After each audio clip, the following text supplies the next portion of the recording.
Hello, hello, hello, everyone. Good evening. Good evening.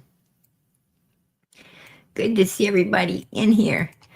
Oh, wow. Deputy Sheriff number one. Howdy, everybody. Hello, hello, hello. Number one in here tonight. God bless. And Deb, you're number two. Number two. All right.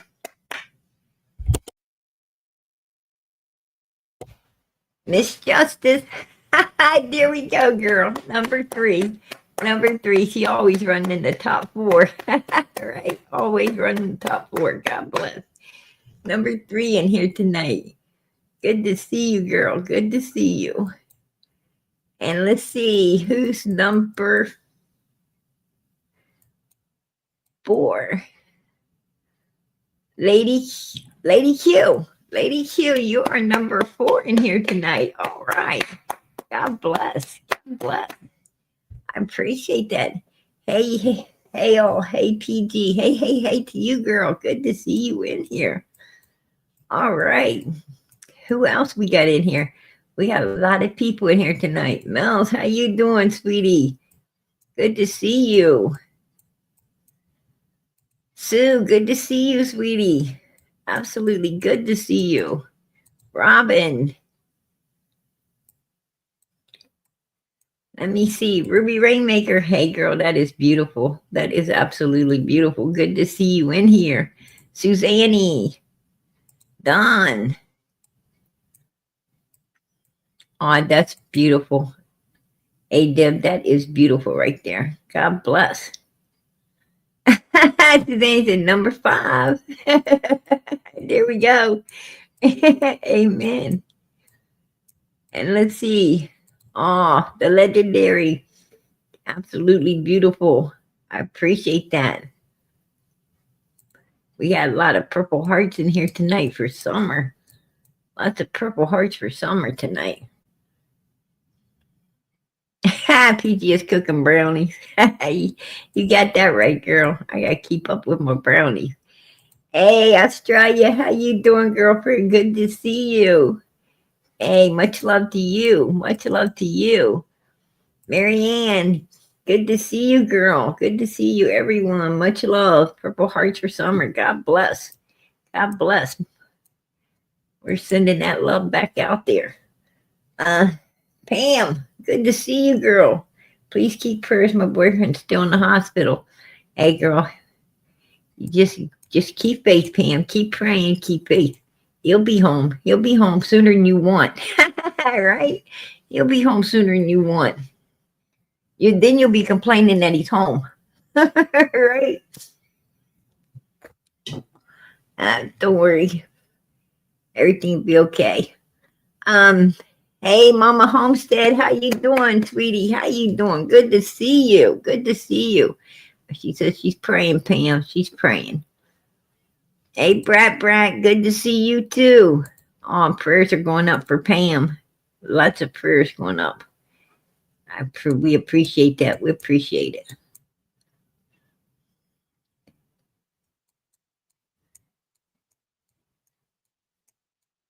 Let me see. Just chilling. How you doing, Karen? I don't want to miss nobody. I'm trying not to miss nobody as we go down through here tonight. Amen. Absolutely. Hit that. If you haven't already hit the thumbs up, subscribe, please do. Please do. It helps the channel, helps keep these missing kids out here. Absolutely.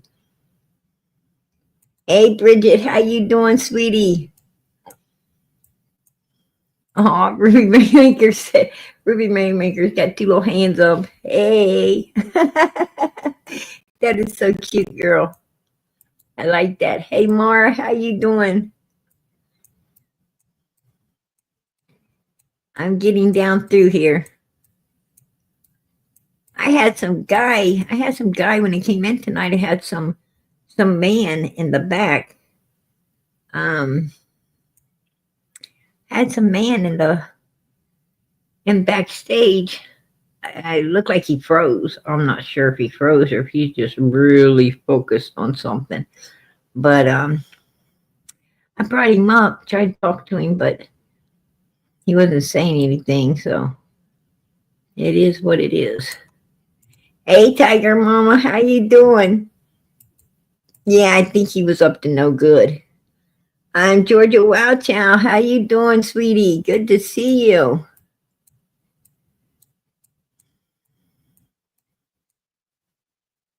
I mean, I don't know, but it looked like he might have been focused to see if if because I hadn't come live yet, and so he wouldn't, you wouldn't be able to see him. So I'm thinking he was watching, he was wanting to be up here, and that ain't gonna happen, right? That ain't gonna happen. Nope, not tonight. Hey, spread love. Good to see you, girl.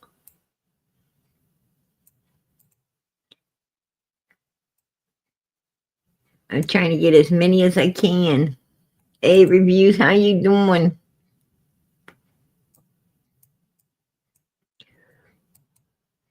Ah, Waterhouse. Good. Oh, Purple Hearts for Summer. God bless. God bless. Appreciate those. Prayers for A, Grieving Mama. How you doing, sweetie? Good to see you. Prayers for all the missing children. Prayers for all of Summer's Army. Tons of prayers and hugs and friendship and love from Oklahoma. Hey, girl. God bless. God bless. Hey, Carrie. How's you going, girl? Hey, hey, beautiful PG. Mods, chat. Good to see you all. Much love. Hey, girl. Much love to you. You know it.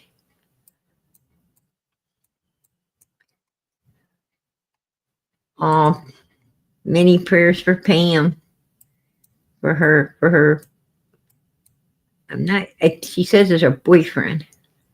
Hey, DH, how you doing, sweetie? Summer's Army. Amen. Absolutely. God bless. Hey, dear Starry Mouth, how you doing, sweetie? Say, hey, PG, Purple Hearts for Summer, girl. I love it. I love it. God bless.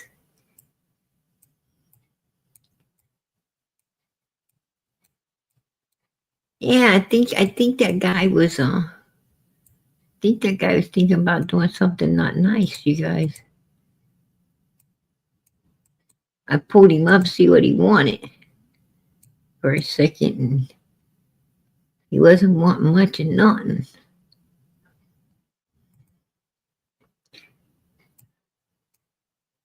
Ah, all right.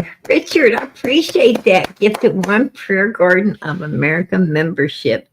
Hey, I appreciate that. God bless. God bless. We appreciate you supporting Summer's channel. Amen. Hey, my fragile little mind, how you doing? Let's get this party started. Let's get this party started. Amen. Party don't start until we get there, right? That's right. I heard that. Yeah, right, Robin. Right. Hey, girl, I love her avatar. I love her avatar. She got my man on that avatar. I don't care. I don't care. Like, like me or not, I love Trump. I love Trump. I don't care. Man, I love that guy. I love baby Trump too. Baby Trump is so adorable.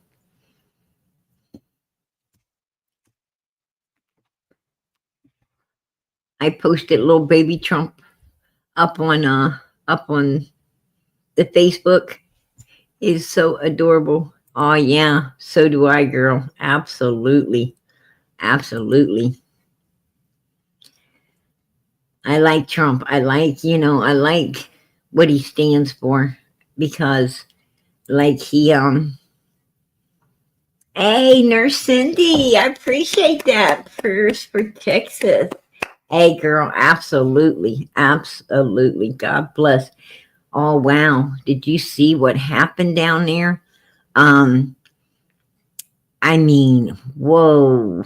Like I guess Texas got flooded and and it unlined a lot of people, a lot of people. I think the toll was up to like 50 some last time I heard. I think it was like 50 some. Um, they were 20 at the time, 23 children were missing. They found some um, alive, some unalived. A lot of children lost their life. 78. It's up to 78, Will. Oh, I appreciate that. I appreciate that. Yeah, a lot of people. What a disaster. What a disaster. And it just came out of nowhere.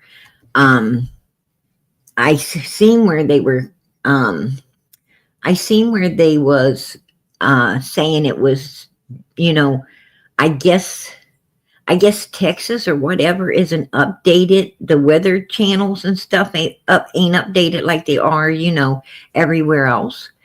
I don't know if that played a factor in it or not.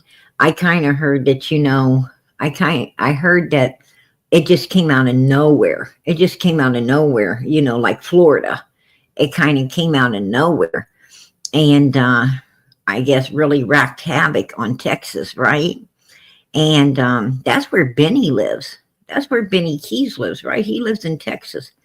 And anyhow, I heard, I heard Texas really, really, got a lot of tragedy going on. And definitely let's keep them in our prayers. I've been praying for those little babies to be found, to give the family some peace, give them some comfort. Hopefully the child's, they find them alive. But yeah, let's pray for the missing. There's a lot of people still missing as we speak. And I did watch the news. I seen where, YouTube news, and I seen where there was people still out there, searchers still out there, combing over everything. And but I hate to say it, but like Florida, Texas seems to care. Texas really seems to care, about their people, because they're out there. They got the president's attention, his wife's attention. I took note that a lot of the authorities from Texas is coming out and speaking. They got and that's the way Florida is. If, anytime they have altercations in Florida, you see all the authorities out speaking. You see, they get the president's attention, and they seem to know what they're doing. In Tennessee, not so much. I mean, we had all of these people go missing, to the best of my knowledge, in a severe storm, like some kind of giant flood. They said that like the water was like 30 feet high. Correct me if I'm wrong, but I heard that the water was like 30 feet in the air, right? That's like over top of a 2-story home. You would have to be up 3 stories or more in order to, not get wet. And it was so severe, it was actually like sweeping away vehicles, it was sweeping away trailer homes, it was sweeping away houses, right? The whole houses was taken off and just crashing into stuff, from what, the news was showing us. Yeah, it raised 30 feet. Wow. That's amazing. That's like, whoa. Anyhow, all of these people, are missing and everything. And my point is just in a couple of days, the rescue people have been out there, law enforcement rescue people and everything. Um, they've been out there. I guess one lady was stuck in a tree. Did anybody see that? Put a one in the chat if you saw the lady stuck in a tree. I seen this woman stuck in a tree. She was screaming and hollering and stuck up in a tree.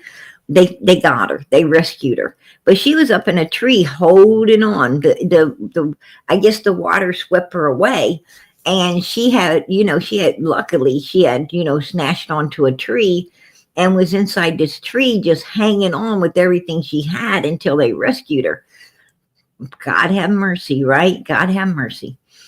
But anyhow, um, these rescuers and them, they're out there and I mean, they're finding almost all of these people, right? Um, the the missing are going down. They're going down like the water, in numbers, right? In numbers, like they ain't that many still missing. There's not that many still missing right now because they've almost found every last one of them. But like Tennessee has like what, two missing children. They've got Summer Moon Utah Wells and Sebastian Rogers. Two missing children. No flood, no natural disaster, nothing like that. Two children, sunny days, and they can't seem to find them. What the heck is going on? I don't understand that. I don't understand that. When if Texas can find all of these missing people in a couple of days, why can't Tennessee find two? Somebody, make that make sense. It don't make sense to me. You know, other than like Florida, they apply theirself. Texas applies theirself. Some states apply theirself. Georgia applies theirself. There is some states have really, really good law enforcement, people who care, people who, get out there, they're going to get the job done, and they do. I'm going to tell you something. That ain't Tennessee. I don't know what's up. Somebody was saying, I don't know who it was. Someone was saying that Tennessee, Southern County, was such a great law enforcement or something. And I'm thinking to myself, no. That's the same law enforcement where the little girl went missing, and we called them, and they told us that if we think we can find her quicker than them, go do it. Right? I played the video of talking to them. I played the tape where I talked to them. They're like, if you want her found, find her. And we did. We did their job. So, and when I heard that, I was like, what? I'm going to tell you, it's like law enforcement down there, they don't care about no missing people. You go missing, you on your own, right?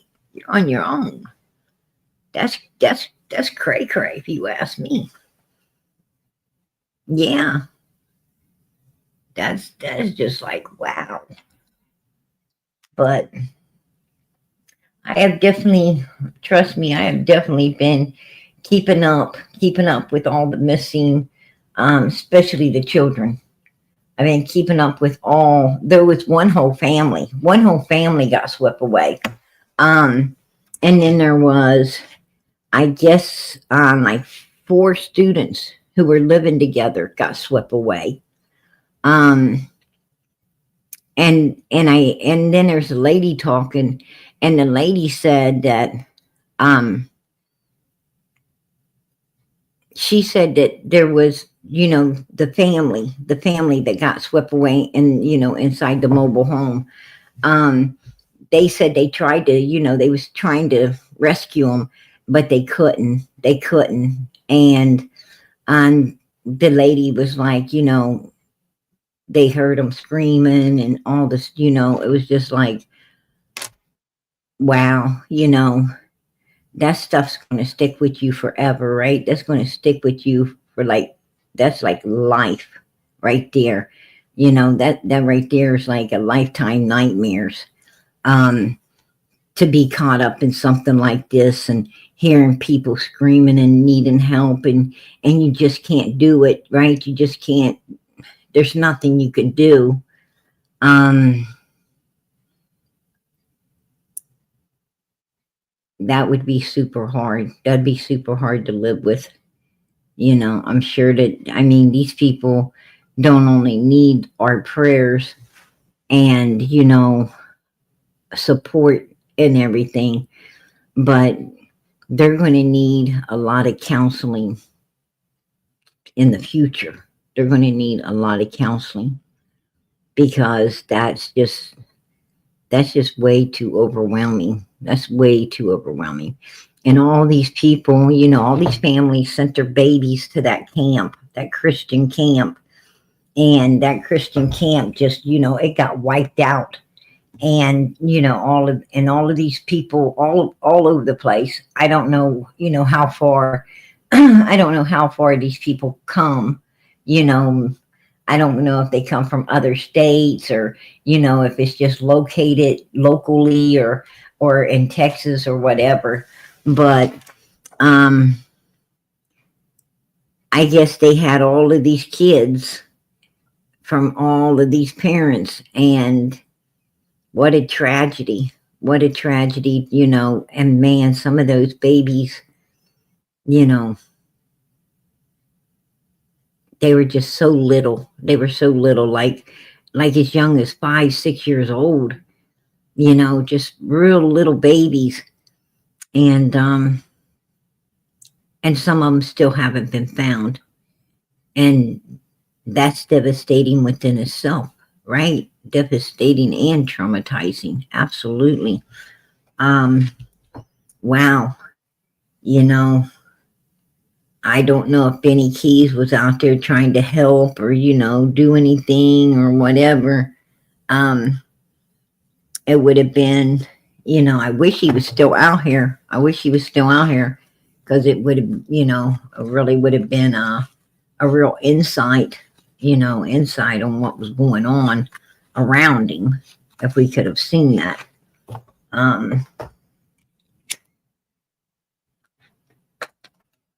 But wow, I don't know if I want to be anywhere where water reaches 30 feet in the air, right? That's insane.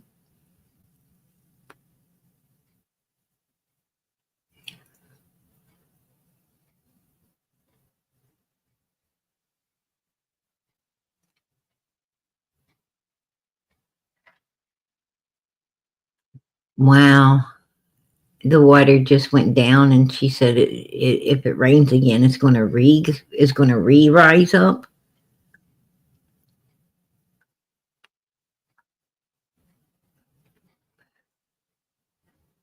Oh wow, I'm so sorry to hear that, Smith. Smith says I'm from Alabama, and a little girl from here was there, and she drowned it. That was the only one I heard of from here. Oh wow. Well, condolences to her family. I sure pray that, God gives them some type of peace in all of this. It's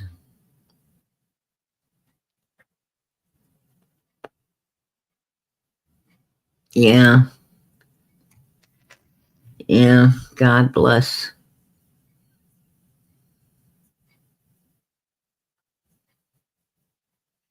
That it is. That it is.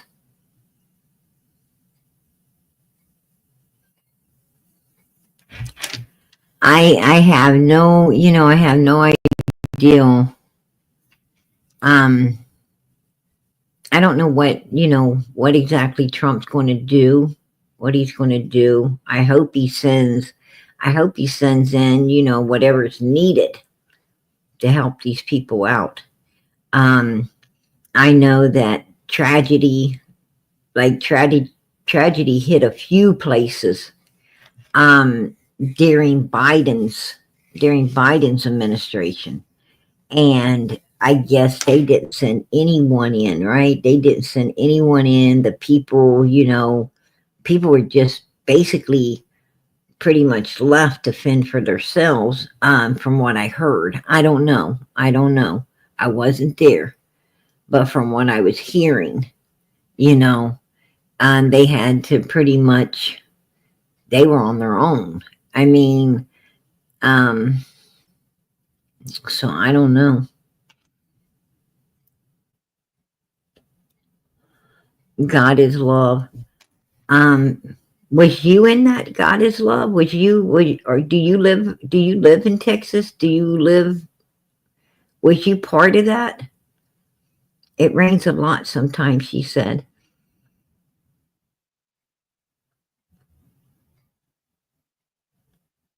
Was anybody else here in the mix of all of that?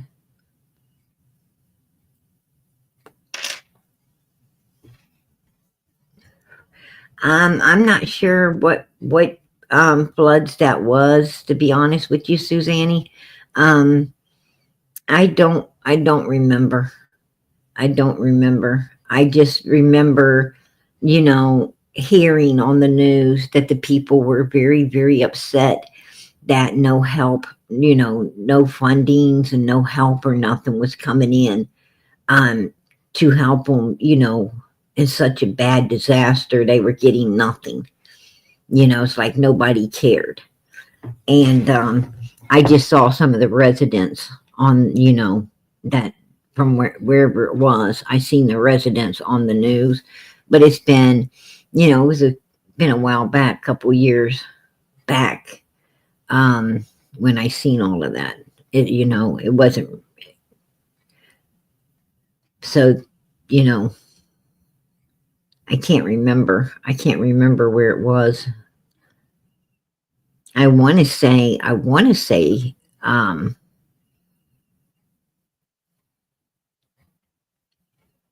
I'm not sure.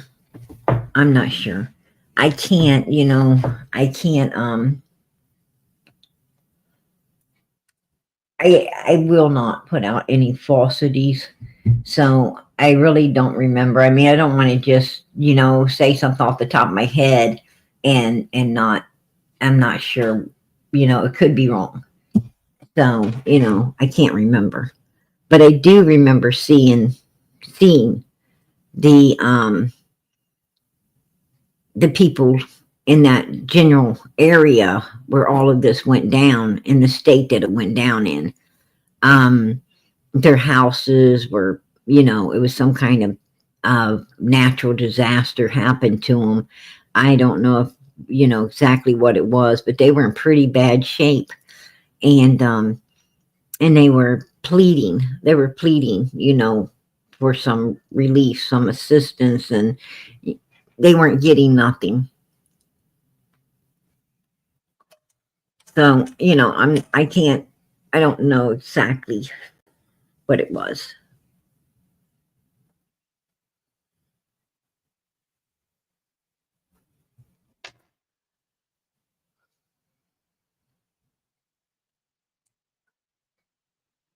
The man who is a big shot in that area, who thought Don had a video of him doing bad things to Summer. Don Wells, sad eyes.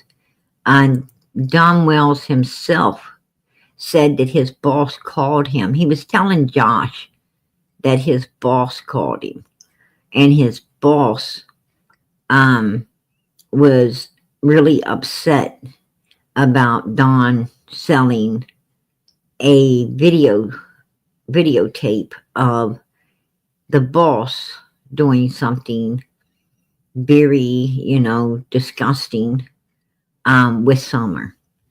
And and Don said that, the boss called him up very upset, said, "Why did you sell the videotape for $5,000 to so and so?" And he was, and Don said that he was crying, and said that everybody's going to view him as a, um, an essayer, and that's what Don Wells said. You know, that all came out of Donald's mouth, nobody else's. That came out of Don Wells' mouth.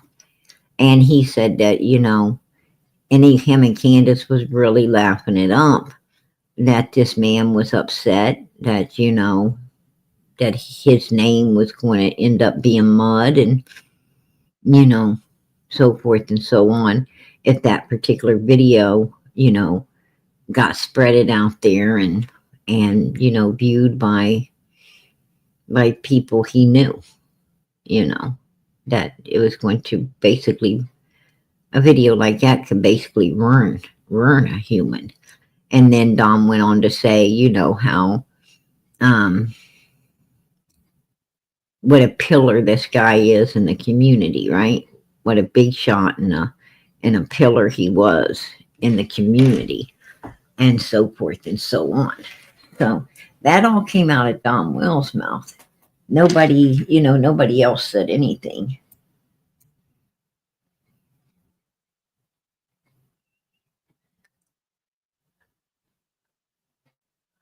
Wow.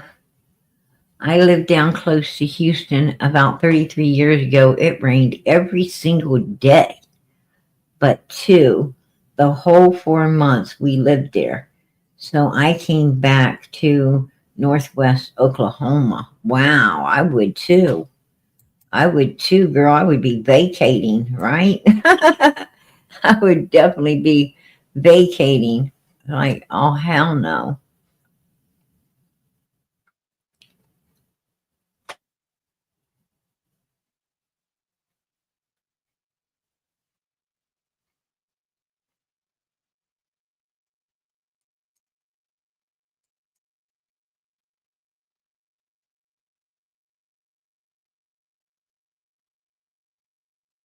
Wow.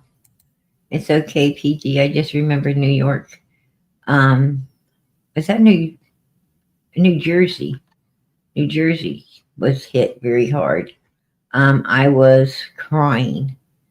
Wow. Did you live there, Suzanne? Did you live in New Jersey when it got hit? Or did you got family there, friends?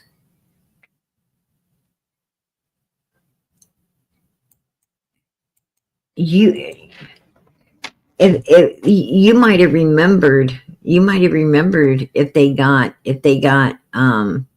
support or not.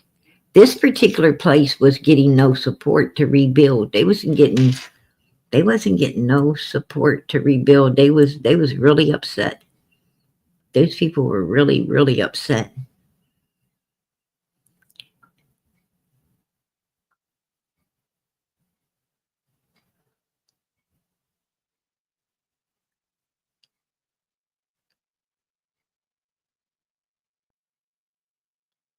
Oh wow. Yeah. They said the water was up, Janet. They said the water was up 30, like 30 feet in the air. That's insane, right? Wow. I'm gonna tell you, you know, I put out on, you know, on Facebook, you know, um, I posted out on Facebook about the tragedies going on and everything. And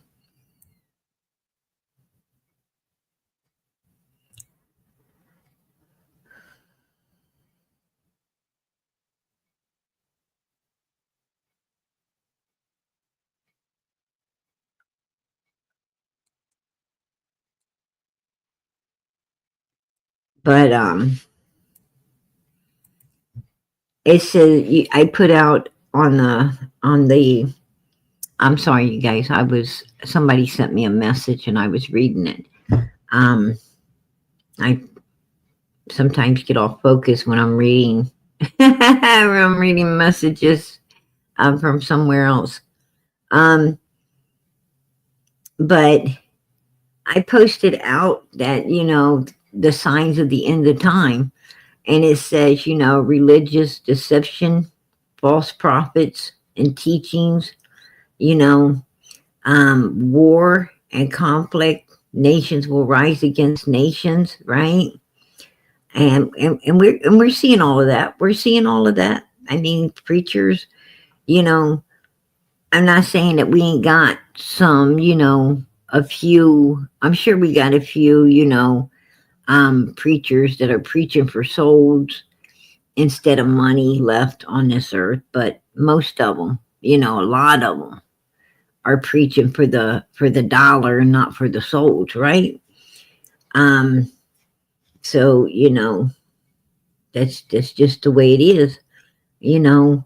And I hear so many people say, PG, I go to church and I just felt so uncomfortable, so unwelcomed, Um, sometimes I hear, PG, I got up and I walked out. Uh, you know, they just, and I'm gonna tell you, um, there's a great lack of kindness, love, and caring inside of our churches now. It's like, these little cliques, these little groups, and you go into a church and you're like standing outside anyway, right? You feel like you're standing outside the whole time anyhow, because they just don't welcome you in. They don't make you feel at home, and they're not kind and caring and loving as they should be. You got a lot of that going on, and they mistreat people. They mistreat people, and I'm sure God will deal with them. You got a lot of people, saying, I know I'm a going to heaven, I can't wait to jump in the arms of Jesus and all this stuff, and then they'll make someone feel bad. They'll make someone feel bad, a newcomer, somebody just coming into the church, just, seeking the Lord, and they'll make them feel like an outsider. They won't make they won't make them feel welcomed, and they'll treat them bad, maybe hoping to run them off. That's the way they make you feel, and and you just don't feel welcomed because they've already got their little group and so forth, and they're hollering how they're going to be jumping in the arms of Jesus. I don't think so. And they're talking about how they know they're going to heaven. Honey, I don't know till I get there. I ain't going to count I'm not going to count my eggs before they're in the basket, right? I don't count my eggs before they're hatched and in the basket. Um, you know, I can holler all day long, I'm a going to heaven, but I don't know that. I sure hope I do. But until I get there, I'm not sure where I'm ending up at. And I don't think other people do either, to be honest. You know, you carry a hope. You carry a hope, and you hope you're doing, you know, you hope you're doing righteousness, and you hope that you're doing, everything right. But hey, God's the judge of that. God's the judge of that. And being humans, we mess up all the time. So that's in the back of our minds too, right? That we're always messing up, and are we really worthy, you know, to be in heaven? And I don't know. I don't know. I won't know till I get there. Um, but I tell you one thing I do is I make people feel welcome. I make them feel welcomed. I don't make anybody seeking God feel unwelcomed. Absolutely not. Um, it says it will be wars and conflicts, right? Well, that's all we're seeing to be happening right now. It says that that it'll be lack of food and so forth. Food shortage, disease outbreaks, and all kinds of things. Well, what have we been going through? I mean, we got all kinds of stuff out here today that they didn't ever even hear of through history, and and a lot of it's laboratory made, right? And then tested out on us, in my opinion. That's my opinion. And and like we definitely are short. We don't only have a food shortage, but we're having like tons and tons of recalls on our food as well, right? So, you know, I mean, I think that part's already here. Just go to your grocery store. Just go to your grocery store. I mean, it ain't got half the food it used to have. Actually, it looks like, something's coming and we better get ready for it. That's what it looks like to me. And then it says, earthquakes and natural disasters is going to happen. Well, 30 foot high water, sweeping people away, you know, and all, look at Florida. Look at all the hurricanes and the tornadoes and the flooding. And I mean, it's really been, catastrophic here lately. And, and, uh, and this one here, this one here, with all of these people missing and washed away, and I was like glued. I was like glued to this particular, um, tragedy. Because of these missing kids and so forth. And I was so hoping they're going to be found safe. I was hoping somebody done something to save these children, just to find that, a lot of parents, it buckled them to their knees, right? It buckled them to their knees. A lot of babies lost in all of this. And, and that's sad. That's really sad. I mean, shoot, it makes us want to cry, right? It makes us want to cry to see these parents buckled to their knees because they lost their babies in such a tragedy. Um, God be with them. God be with them. Amen. But get your houses in order. Get your houses in order, you guys, because I'm going to tell you, like I put it on Facebook. The signs of the end. And that's what the Bible says. These are the signs, you're supposed to watch. You're supposed to, be vigilant and pay attention. And, as all of this starts to unfold, and it's unfolding in America, the one place nothing like this has ever happened, right? The one place that nothing like this has really ever happened. Well, it's unfolding and it's happening. And there's a whole lot of other things going on, a lot of other things going on. Like, put a 1 in the chat hey, CJ, I appreciate that, girl. All right. Member for 28 months. Hey, girl, I appreciate you supporting Summer's channel. God bless.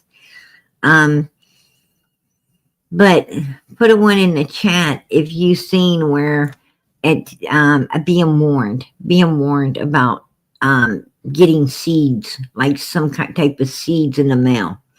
Have you been warned about that? I think that it's supposed to come from, one of these online sites or something that people order from. But I guess, they said be careful if you get these seeds, and, to make sure that, you don't touch them or plant them or do anything with them. And then also, supposedly, I guess, another country's been, somebody was caught from another country with some type of seeds that, actually make the ground where, nothing's going to grow. It has a reaction to the ground, so nothing can grow. And basically meaning that, it'll wipe out all the crops and stuff if it was to be let loose.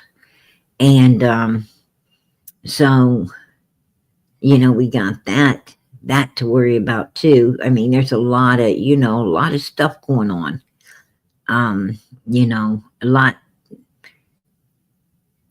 It's a lot to keep up with, and more so than ever before. Like there's just so much going on. It's hard to keep up with it all.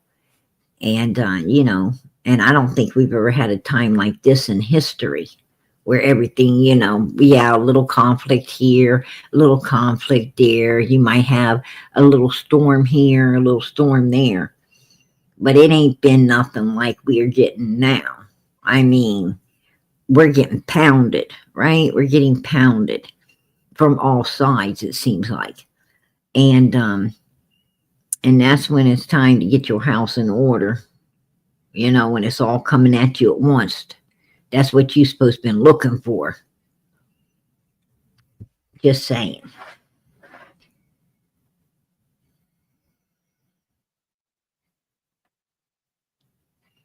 Oh wow. All right. You work in a farm. All right. We got a little rancher in here. We got a little rancher in here. Growing gardens, milking cows, making some butter. You making some butter, y'all. And milkshake. My milkshake brings all the boys to the yard. All right.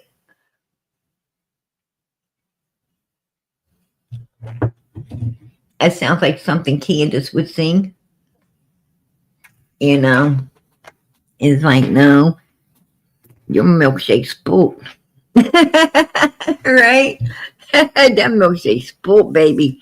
It got people running the other direction. What the hell should be talking about?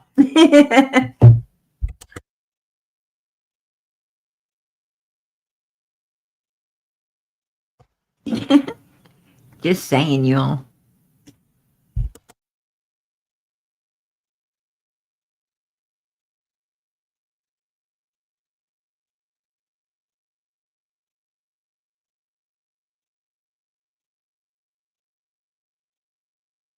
Oh wow, PG, LG, um, PG's little girl. She says she got cantaloupes and everything. Hey girl, I got strawberry. I got strawberries, but I got mine at the supermarket. I got me some strawberries. Sure did. I was gonna make myself some strawberry shortcakes. I'm like, shoot, heck yeah. They got blueberries. They got all the berries out right now. They got all the berries out.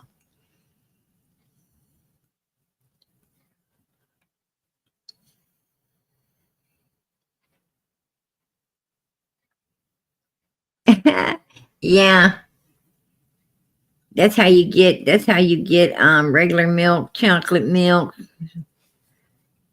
paint the cow pink, you get some strawberry milk.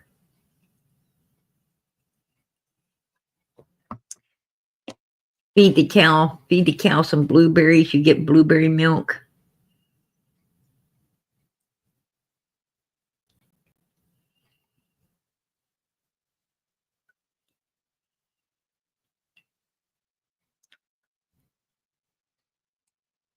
Oh, it the recording for Hunter ain't, girl, I'm gonna tell you what. Um, it's not what Hunter said. It's what Leslie said. It's what Leslie said that, that allows us to understand, in my opinion. This is my opinion. This is PG's opinion. And I don't understand why it wasn't caught on to earlier in all of this. I didn't know Leslie had talked so much. I didn't have my sight set on Leslie. I had my sight set on Allison, her mother, Grandbun, True, Hunter, Candace, Dawn, Grandis, Jody Sue, Andy's, Fred's, and Laura's, the Light Brothers. I have my sights set on damn near everybody. But I didn't have my sights set on that Leslie lady. You know? she kind of slid under the radar. And maybe it's because we were so busy listening to Jody Sue, and that was a damn chore, right? That was a chore, baby. I mean, you could run a whole farm. You could run a whole farm from sun up to sundown and not be half as tired as you would be just listening to Jody Sue for about 15 minutes, trying to figure out what the hell. I mean, it's like Moore's fucking code, right? Trying to figure out what the hell she said. Yeah, you want to talk about work? That's work right there. I mean, I bet there's a lot of people rather be doing anything than listening to Jody Sue, right? Straight up. Just saying, you know. And she can talk normal. Like she can talk as regular as anyone else does. But, when she's wanting, when she's wanting you to have to, you know, um, translate it, she starts doing all that.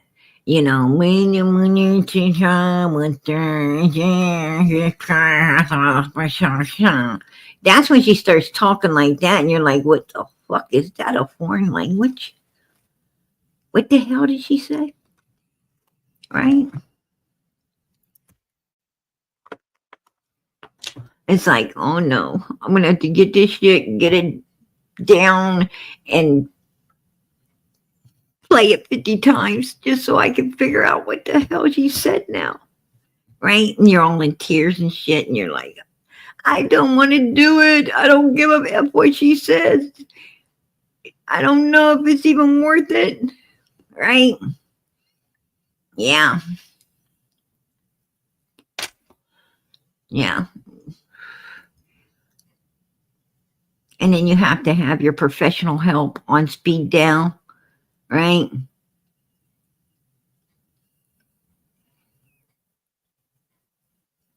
And then your professional help probably needs professional help after you talk to your professional help about Jody Sue, right? They're like, oh my gosh, why the hell, did you have to? There's no amount of money. I couldn't charge enough to be hearing this shit, right? You are no longer my patient, PG. I am transferring you. Okay. I'm putting in a referral. That's the shit. That's the shit you're gonna hear. That's the shit you're gonna hear when you talk to your professional about Jody Sue. It's horrible, but yeah. But thank goodness we're not listening to Jody Sue, right? We're not going to be listening to her tonight. What I hear she's been saying all kinds of stuff. Um, you know, when we mentioned her boy being over there in the pool at 110, at 110 in the pool, it's looking like he was having some me time, you know, with Summer while the Wells were all in the house. Jody Sue, I guess she went all mayhem, right? She went all mayhem. I heard she did like, a 3 or 4 day live, you know, um,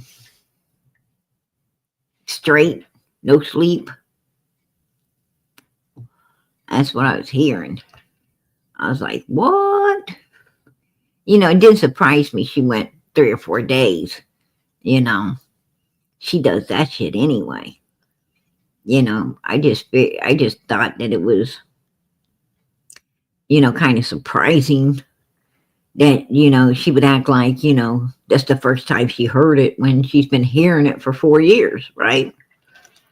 That's what surprised me.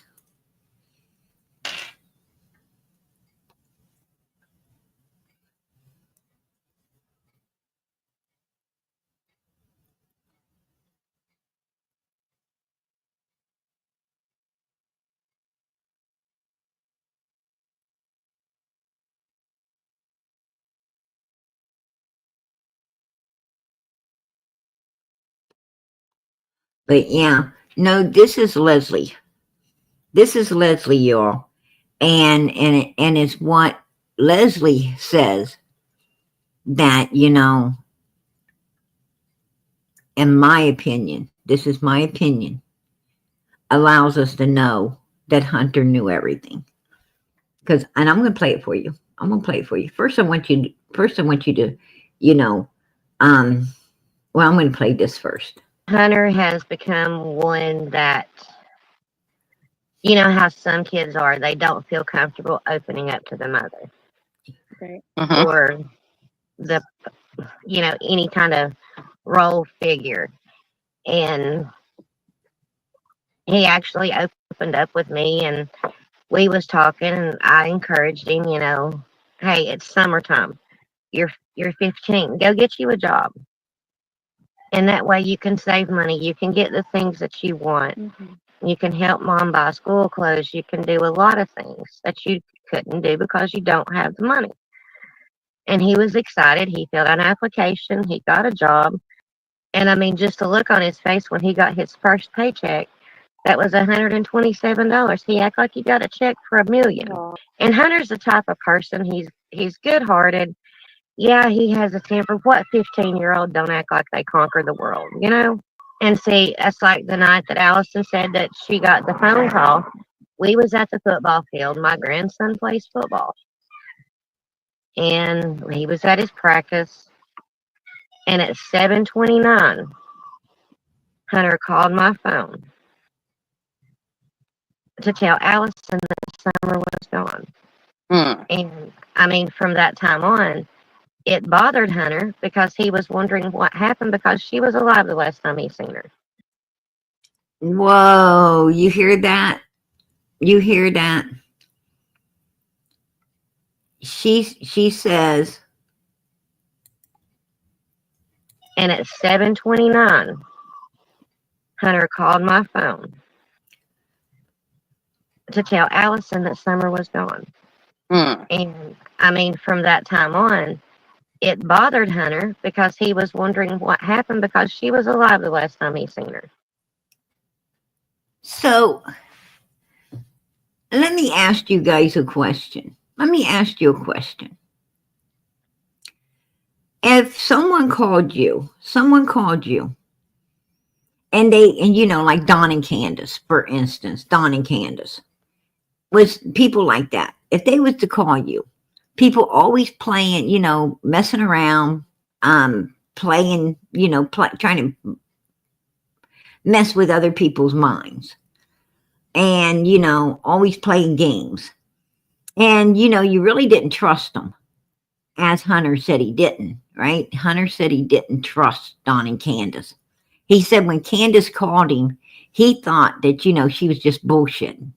He thought she was playing around. He thought that if she wasn't playing around, she was just drinking and like she always does, and just didn't know where Summer was, and was freaking out when Summer's right there, right? So he didn't trust her. All right, so she calls him and she tells him this stuff, and he's in a mind frame of not really even trusting her because they supposedly they play games and do this kind of stuff. But yet he calls up this Leslie lady on her phone at 7:29. He calls her up and he tells her, can I talk to my mom? Summer's supposed to be missing, and supposed to be gone, and I don't understand this because the last time I seen her, she was alive. Is that what you're going to say? Is that what you're going to say if someone like Don and Candace called you? Are you going to use those words? I don't understand this because the last time I seen her, she was alive. No, you're not going to be saying that. You're going to say, put my mom on the phone. Mom, Candace is calling. I think she's BSing us. She's talking about how Summer's gone, Summer's missing. I don't know why she's calling my phone. She said she's been trying to get a hold of you, right? I don't know what's going on with her. You might want to give her a call. And you're going to hang up. You're just going to hang up. You're not going to be telling people. You're not even going to think to say, last time I seen her, she was alive. Unless, you know, you're trying to, you need to stress that to cover your ass because she wasn't alive, right? Put a one in the chat if you agree. I mean, Leslie plainly said that he told her, he didn't understand because last time he saw Summer, she was alive. I mean, that isn't something you're going to say. That ain't the way your conversation's going to go. I don't care what anybody says. Your conversation isn't going to go like that. We all know it. I mean, we talk to people, even when and it would have been even worse if we was a teenager, right? It would have been worse when you're a teenager. Like, don't you remember those phone calls where one of your siblings calls on the phone, they're broke down somewhere, maybe on a dark road, freaking out. And they're like, I need to talk to dad, or I need to talk to mom right now, right? I need to talk to him right now. And you're like, hold on just a second, and even if they're hollering, I'm broke down, I'm out here on this dark road, you're like, I don't give a shit, hey mom, dad, who's on the phone, and you just give, drama queen, drama king, whatever, here, because you're like, I don't care, that's your parents' problem. You're, and you're hoping to hurry up and, go to look for them so you can get out of the house, right? Because when your parents are home, you can't really run out and go where you want to go because you got that eye on you, like, where are you going? So you're hoping, that they do take off to go, you go pick your sibling up so you can, hit the back door or whatever and go hang with your friends. When you're a teenager, you care even less. You're not going to be like, last time I seen them, they were alive, or last time I heard them, they were alive. You ain't going to be saying that. I mean, if your sibling disappeared, you're going to be like, um, the last I know, they called on the phone, hollering about being broke down somewhere and needing some help and wanted to talk to the parent. That's what I did. Turn it over to the parent. I had, I got a life, right?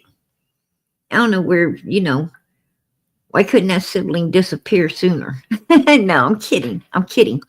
But that's this conversation you're going to have. You're not going to be like, oh no, officer, last time I heard them on the phone, they were alive. You ain't going to even think to say that shit. But he's thinking to say it. He's thinking to say it. Why would he be thinking to say it? That's weird. That's just really weird that he's even thinking to say that. That's my opinion. I think Leslie's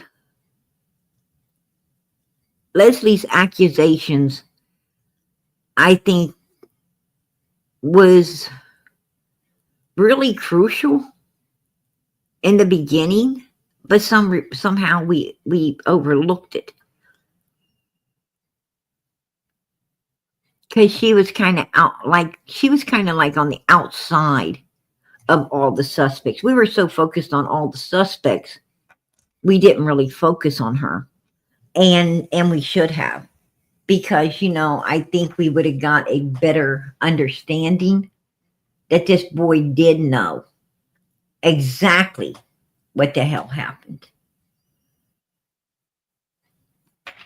That's my opinion.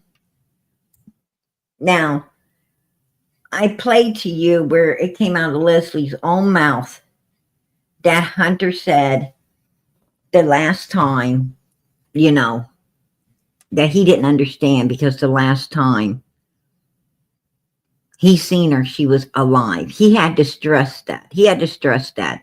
And anytime you have to stress something,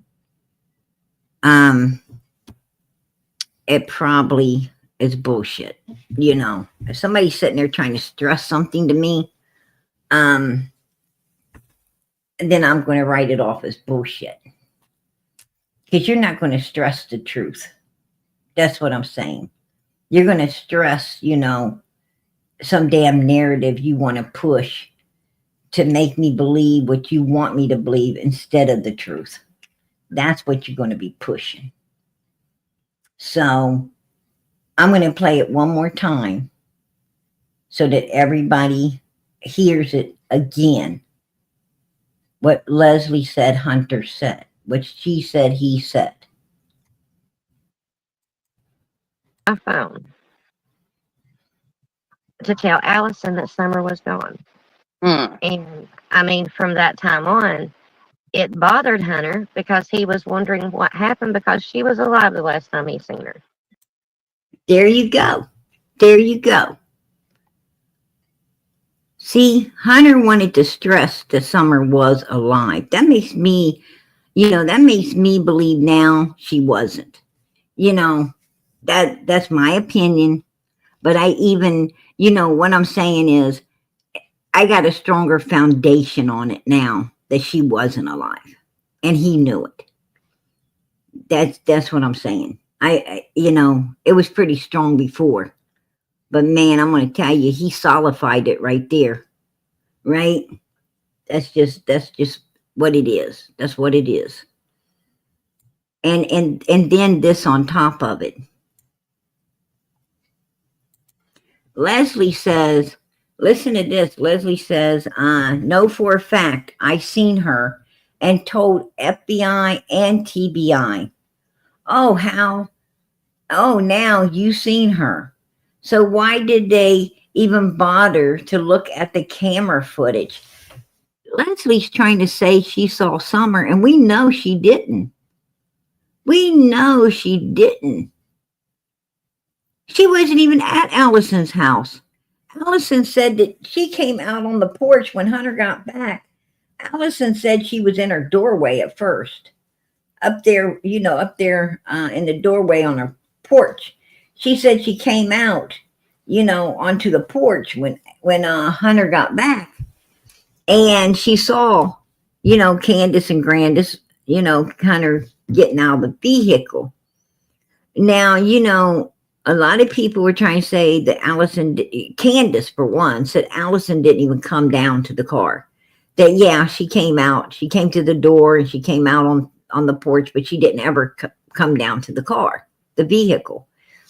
That's what Candace was saying. Allison said, no, I came out on the porch all the way down to that vehicle, and I seen Summer in the back seat, you know. And then at one point she said Summer was on the driver's side against the driver's side door. Well, that's true. That's true. She was all wet on a pillow. And then she said, no, I seen her on those milk jugs, just like that picture. She was on the milk jugs in the middle, just like that picture. Now, she had two different stories. Allison had two different stories. You know, so let's flip a coin. Who do we believe? Allison, or do we believe Candace? I would say Candace. I would believe Candace in that scenario. Because, see, Allison had two stories. Candace only had one. You know, Allison didn't bring herself down there to no car. You know, she didn't come to the vehicle at all. You know, so who do you believe? I believe Candace, but I also believe Candace because I don't think Allison came down to the car. I think they pulled up and Hunter got out and was standing around and he didn't know what to do. He was talking to Candace, you know, through the window, and he didn't know what to do. And I believe Candace and Grandis got out of the vehicle. I believe they opened the door and they took Summer up inside of Allison's house. And I think that's where Allison learned that I think Allison was holding the door open. I think she was out on the porch holding the door open for them to pack Summer into the house. And I believe that that's where Allison learned that something really bad went down. I think that that's where Summer was redressed and everything. I think that, I think that Hunter, they might have kept Hunter's phone because he made a phone call to Mommy. He may have made a phone call to Mommy while Candace and Grandis was in that store, telling her, some stuff. Maybe not everything. That may be why she was waiting at the door when they got home. Right? So you have, the texting with Candace in the morning with Hunter. Then you have, you have the phone call, Hunter calling Candace instead of text. They stopped the texting and he called. Then you have, possibly, as I said, Hunter calling Mommy from the back seat of that vehicle while Candace and Grandis was getting those cold milks. And some groceries for the boys to carry in the house so they could stage all the bullshit when they got home. There's a whole lot going on. There's a whole lot going on there.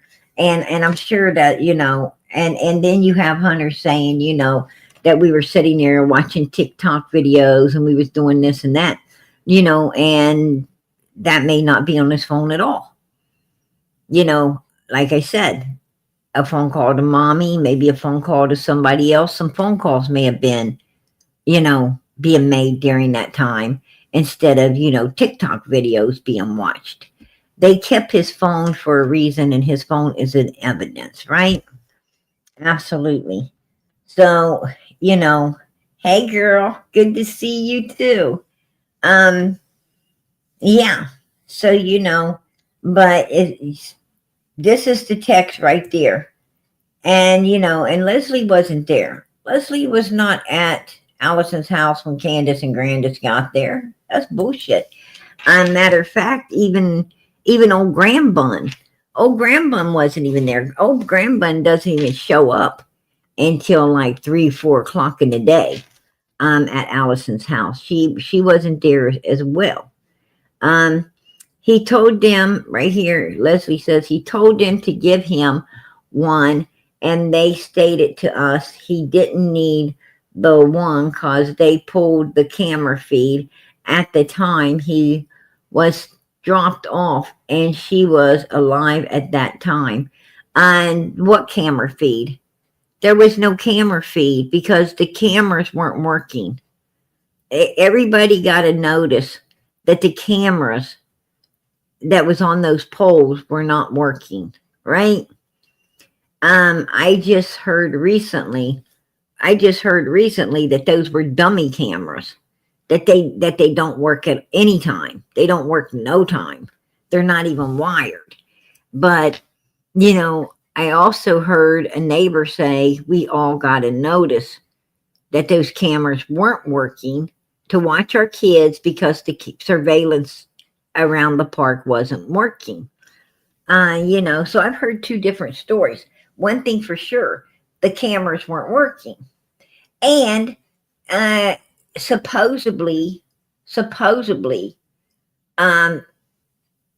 Allison had cameras in the house as well because, of an incident that happened prior to Summer going missing.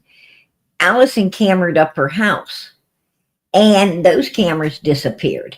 None of those cameras were turned, none of that footage off of her phone, because that's how you get your footage.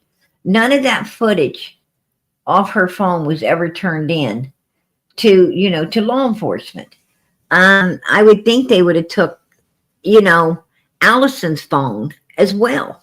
Since Hunter was getting dropped off at Allison's home, I would have thought that they would have took her phone as well, to see if Hunter, you know, um, if there's anything on there that, like Hunter texted her or that wasn't deleted, like, where he could delete it on his, and might not delete off of hers. So I'm surprised that they didn't take Allison's phone as well to see if her son had contacted her in some way. To see if there was, any camera footage on her phones from, cams around the house or outside of the house. I'm shocked. I'm shocked that, more wasn't done in the disappearance of this little girl, especially with her, looking unalived on those milk jugs. I'm just so surprised that law enforcement didn't investigate a lot further than what they have at the beginning. But she, this is Leslie talking. She goes on, you know,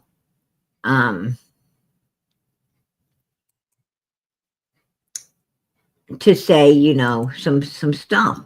She says the camera feed from where also could, also how could anyone confirm she was alive if she appeared to be asleep in the car? This is what this girl's asking her. From the cameras that is on the pole, they seen her in the car giving hugs. Now, Allison, I'm going to let you hear what Allison said for Allison's self.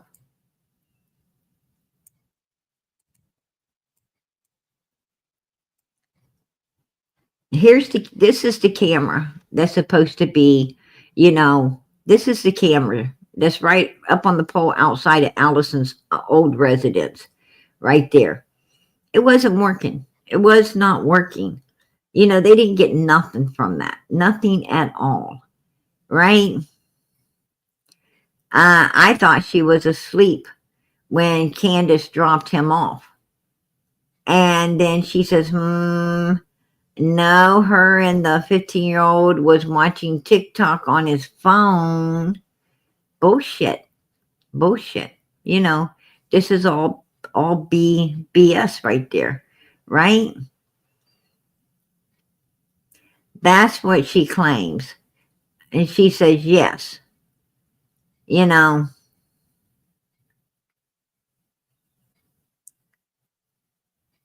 Allison says, Summer was supposed to be looking just like this when she went out to that car. That's bullshit. That's bullshit. Okay. Because I guess. Walk me through.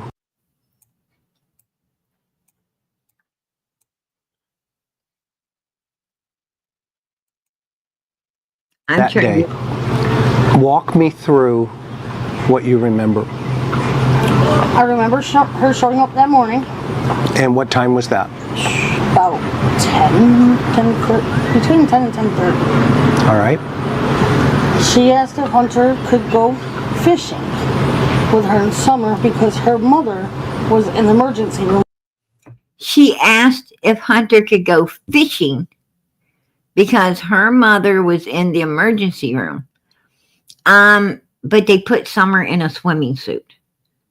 But they put, they supposedly changed Summer right there at Hunter's house that morning into a swimsuit. Make that make sense. Make that make sense. And Hunter said, Summer was wearing a pair of shorts and a top, right? That she already was, had been dressed, and then they put her in. Candace puts the bathing suit on her, right? Because of her knee. Okay. Because I guess a couple weeks back, I took her a trip to Gatlinburg, and the boys were kicking the grandmother in the knee. Oh my. She No. didn't have the boys with them that day. She didn't have any of the boys. So it with was her. just Summer and Candace. And then And Grandma. Yep. Was Grandma in the truck as well? Or in the vehicle? Not when they first picked Hunter up, no. Okay. So she comes She was over. at the hospital. Okay, so she comes over. What vehicle is she driving? She was driving her mom's Silverado. Okay, that's what I remember you saying. That's why I said truck. Okay, so she pulls up, and does she stop where? Right about, Here. right out front. Between the pole and my mailbox Okay, to pick Hunter up. all right. Came in, she goes, "Can Hunter go fishing with me for a little while?" I said, "Sure." Did she text you before? No, she just showed up. showed up. Yep. How did that strike? Now she mentions fishing again. They're going fishing, but they put Summer in a bathing suit. Now, this is the thing. We saw Summer in the water, right? I mean, we saw the video of Summer in the water and Hunter heading out into the water when the video goes off, right? Okay. Now, Summer, from what Hunter himself said, Summer already had a pair of shorts on and a top, right? That Candace, when Candace, put the bathing suit on her, she put it on, she put it on her with the pair of shorts so that they could go fishing, supposedly going fishing while they were going swimming. So they put the bathing suit on her with this pair of shorts, and they leave Hunter's house and they got back in the vehicle. Now, why did Candace, if Summer already had a pair of dry shorts and a top on before they put the bathing suit on her, why not put those original clothes back on her after swimming? Why put the school outfit on her that she was supposedly going to wear the first day of school? Why put her school outfit on her? Sounds like they wanted to dress her in something special, right? Put a one in the chat if it sounds to you like they wanted to put her in something special.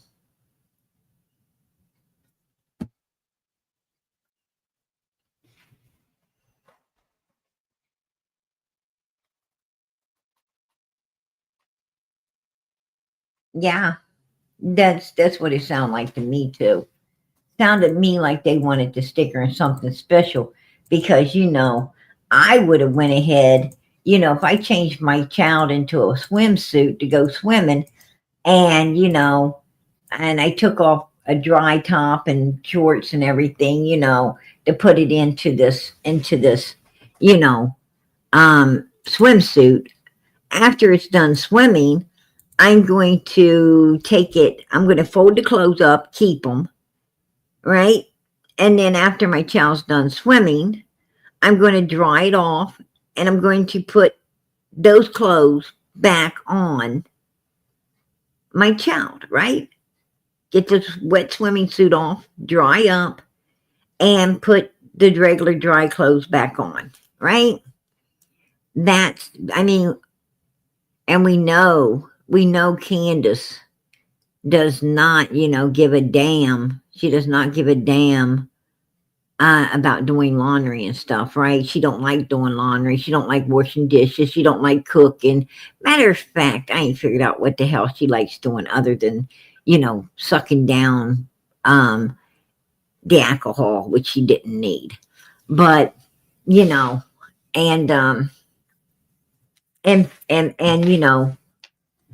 pleasing and appeasing Dom Wells to the point that, she'd turn on her own children to do so. That's my opinion, and I believe she did. But, what in the hell does she really does like? And she, and she's so fucking lazy. She wasn't going to dig through no damn tote to pull out a school outfit when she had a perfectly dry outfit that could go right back on the child after swimming, right? Put a one in the chat if you agree with me. Because I agree with myself. I agree with myself on this one. I'm going to tell you right now. You know, we all got that lazy Candace in our family, right? Every last one of us has got a sloth. We've all got the sloth that don't like to do dish, don't like to clean, don't like to cook, don't like to do anything. Just that sloth that does nothing. We all got one. We all got one. You know, the house always looks like hell. You don't really want to go there because, you know, you're afraid you might need a tetanus shot when you leave. You know, I think we all got one. And, you know, we know how they are. And we know that they ain't going to dig in anything if they got a perfectly dry outfit that they could throw back on the child after swimming. You know, we know this. I mean, you don't have to be a rocket scientist, you know, to know that, you know? Hey, girl, if you ain't got one in your family, you lucky. You lucky. Put it two. Put it two if you got that sloth in your family that don't like to cook, clean. If you got that one person that you just hate visiting up because their house look like hell, right? Like freaking, you know, whoa. You know, you can't figure out how they live like that, and even more so why you torture yourself going there. Right? Right. I mean, we all got one, baby. I'm going to tell you. I know I do. Yeah. You know, those people that keep all their doors and windows and shit locked and you know, and everything draw tight because, you know, they're ashamed of their own damn house too, right? The freaking house looks like a nightmare. I mean, you know,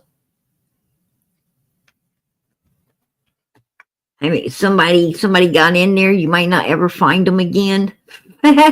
Right? In one of those kind of places. Yeah. I think we all got one. But we know they're not going to pull out a special outfit unless something's up, right? Unless something's fucking up. It's like if you heard they pulled out a special outfit, you're gonna be like, yeah, they did it, right? Because you already know. You already know. Nobody has to tell you, you just know it. Type thing. And you know, this is weird. This is weird. The special outfit. The special outfit. I'm gonna tell you another thing. Look at the outfit Summer's wearing right there in the picture. Take a look at it. That looks pink. That jacket looks pink, not peach. Now, the jacket Candace had in the box was peachy. It was peachy. Not pink like this, but peachy. Now, this outfit comes in pink and it comes in peachy. Actually, you can get it in either, you know, either or way. Put a 1 in the chat if you know that. If you knew that outfit came in peachy and peach. You know, and I think at that yard sale, the lady that Candace bought that particular outfit from, I think that she had 2 of them. I think she had the pink one and she had the peachy one. I think there was 2 outfits in that box that looked alike, to be honest with you. And Candace said that Summer likes purple and pink. And I think that's why, you know, there wasn't a purple outfit, but there was a peachy pink one that she's supposed to start school in. And Candace got it. And Candace put it on her. And why? Because Summer wasn't, in my opinion, Summer was not alive.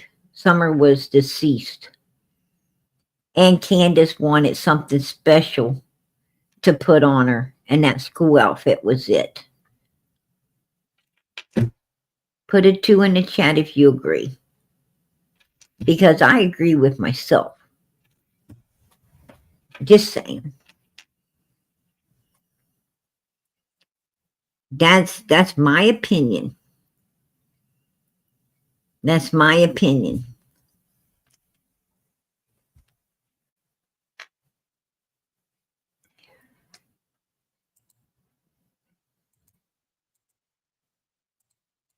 I looked it up. I looked it up. I did my homework on those outfits. I did my homework on those outfits. And I'm going to tell you, I seen where you could get them in peach and you could get them in pink. And I know what kind of mother I am. I know what kind of mom I am. If I go to, if I'm at like, um, if I'm ordering up outfits, Baby Gap or anything, any nice outfits, you know, for one of my kids or for my niece or nephew or for a girlfriend's baby shower or whatever, and I see that these real pretty furly little dresses with the little furly underpants that go with it, you know what I'm saying? Hey man, I'm hooked, right? I'm hooked. And I'm gonna get the all white one. I'm gonna get the one with strawberries. You know what I'm saying? I'm gonna get like the little red one. Just I'm gonna get like 2 or 3 of them things. Yeah, they're the same brand. They're just alike. Maybe different color, different print. But I'm going to get them. I'm going to get them. If they have, like one with red strawberries and another one with purple strawberries or yellow strawberries, I'm going to get them both, right? I'm going to get them both. Because they catch my eye. They catch my eye. And a lot of things don't catch my eye. I mean, it's got to be something really pretty for me to want it to begin with. So, I'm going to get a couple of them. And I'm going to find the little booties to go with them, the little hair bows to go with them, right? I'm going to do it up. I'm going to do it up. I'm going to do it up right. Right? I'm going to have a couple of boxes with everything, all the accessories and stuff in there. The different outfits, different hair bows, different socks, the same outfits, but different, patterns. And then all the accessories to go with it. And you're going to wrap it up and you're going to take it to the baby shower, the birthday party, whatever. Because it caught your eye, you liked it. And a lot of parents do that. Like, for instance, I take my little girl to the mall. And sometimes my little girl will find, a real pretty top. And they have different ones. They're made just alike. But one might have this saying or that picture on it. And the other one will have a different picture or different saying. Right? Or sometimes maybe different colors. And I tell her, oh, that's really pretty. Those would look real nice, with jeans. So get a couple of them. Get more than one. Get 2 or 3 of them. Because maybe they're a hard find. So get a few of them. And you can wear, the different ones with, your jeans and different, and get socks that matches them and stuff. That's my little girl loves. She loves to wear like red socks with her red jacket, or top. She likes to wear pink ones with her pink top. The little footy things that these girls wear. My daughter, she's one of those accessory people. She wants her hair pieces to match her socks and her top, and then she wears her jeans or her little shorts or whatever. So I know how this goes. And probably the mother who was having the yard sale thought the same way as we do. And she probably picked up both of the outfits You know, so her daughter would have the peachy one. She'd have the pink one. You know, she could wear the peachy jacket with jeans, you know, and she could wear the pink jacket with, you know, some jeans, you know, and pink accessories. And so she probably got both outfits, you know, because these were relatively inexpensive outfits as well. You know, so I'm sure that when Candace went to the yard sale, she found both outfits, you know, laying there, and she bought them both. Probably got a pretty good deal. I think she put the pink one on Summer, and I bet you 10 to 1 that's what Summer's still wearing right now. Probably in that black tote over at Morrison Cemetery, down in the ground there, underneath that vault and coffin, right? That's my opinion. But I bet you 10 to 1 they find Summer, they're going to find that outfit.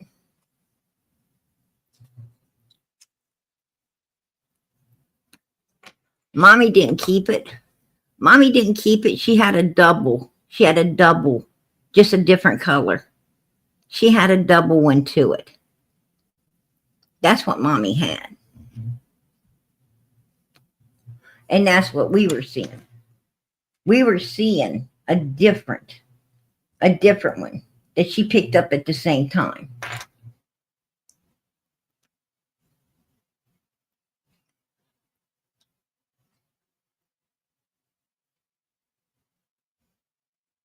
Hey, I didn't mention the tote. I didn't mention a black tote. The suspects did. I didn't mention. I seen brown boxes, baby. I didn't see no black tote. I seen brown boxes. And they supposed to be a black tote there, and then I want to know what the hell happened to the black tote. Where the freak's the black tote at, right? Because you know, we can't find Summer. We can't find the black tote. We can't find this outfit. I mean, there's a whole lot of stuff we can't find. And I got a feeling, you know, they're all together, if you ask me. That's my opinion.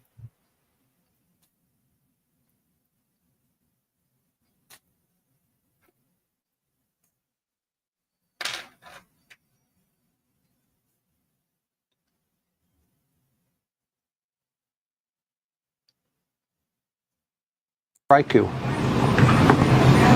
She was always trying to show up and talk to me. She was the first. When me and her stopped talking, she was stopping by my mom's, talking to the kids, talking to my mom, unexpectedly, you know. And, you know, I didn't think anything of it at that time. I'm like, okay, yeah, Hunter can go fishing. He loves Summer to death. That's like his little sister. They're buds. Yep. She's like a daughter to me. And, I didn't hear from him for a while. She dropped Hunter off between 2 and 2:30, right where your truck is. Okay. But her front end was facing the telephone pole. So she's going this direction? Yes. Okay. When she dropped Hunter off, it was her mom, Hunter, and Summer. And Summer was leaning against 2 gallons of milk. Okay. I said, oh, look at her. You know, I asked her how Summer was, and she was sleeping. What side of the back seat was she at? Do you remember? Hunter was on the driver's side, and Summer was right there in the middle. Okay, so it made sense if she's pulling this way that Hunter's going to get out on this side. Okay, it makes sense. Okay. And so she's on the other side or in the middle? She's in the middle. Okay. Like against the milk. That is so BS. That is so BS. I mean, they are trying too hard. Put a 1 in the chat if you feel they are trying too hard to convince Chris that Summer was in the middle when clearly Hunter said he was. Hunter clearly said he was sitting in the middle, and that's how the milk jugs got where they was, because when he went to get out, that, he set these milk jugs down, right? He said, I set those milk jugs down there. And I thought Summer got out of the vehicle because I had to get out, right? I had to get out. I'm pretty sure I got out on the driver's side because them boxes are in the way, now what we're looking at, those boxes were in the way. So, I can't say I got out on the passenger side. I have to say I went out the other door, right? So that means Summer had to be awake, because if I got out, she couldn't have been on, and I set the milk there, then there's no way she could have been on it asleep, right? So their stories are not adding up. Their stories are bullshit. They're not adding up. I'm telling you now, that baby was, in my opinion, this is my opinion, and you have to say my opinion, because you can't count on law enforcement in Tennessee. You can't count on Ronnie and Pruitt and them to do their job and solve this case the way it needs to be solved. So you have to say my opinion, and it is my opinion that this baby is not with us on these milk jugs. I'm telling you now, I don't believe she's alive. And according to Ronnie Lawson, who said, asked the creators to ask Don and Candace why they waited 4.5 hours to call us, to call law enforcement. Okay, 4.5 hours. Well, that means that law enforcement believes she's not alive on the milk jugs as well, right? That's common damn sense. That's common damn sense right there. Put a 2 in the chat if that's common damn sense, because that's what it is to me. Hey, spread love. I appreciate it. Super sticker. Hey, girl. God bless. I appreciate you supporting Summer's channel. You know it. Yeah. Yeah, absolutely. Absolutely. That's common sense that law enforcement don't even think she's alive on the milk jugs. Come on. So if they don't believe she's alive on the milk jugs, what are we supposed to think, right? What are we supposed to think? In all honesty,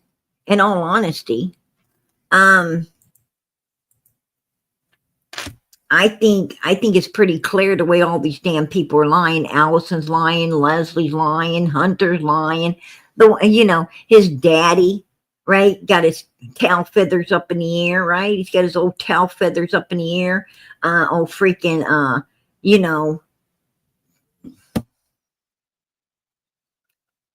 Fruity Pebble britches, right? Oh, Fruity Pebble britches. Got his tail feathers in the air. Come on. What can I say? They got it, they got to be hiding something. They got to be hiding something. And I'm going to tell you, the camera went off right when this boy's walking into the water. Candace, haze him up with illegal substances before all this went down, right? She's over there haying him up with illegal substances, giving him the courage to, the courage he needs to get out there and do it, right? Get out there and do it. Right behind you. Right behind you, Johnny. Get out there. Yeah, well, she was behind him all right. But she wasn't going to take the fall. She wasn't going to take the fall. And I think she was calling him. And I think that her and Grandis was showing up. Well, I think her and Grandis showed up to get the clothes. To get the wet clothes, the clothes back from Allie that they had her wash and dry and return to them. That's what I think. I think they went back to Allison's house to pick up the clothes that she done washed and dried to take home.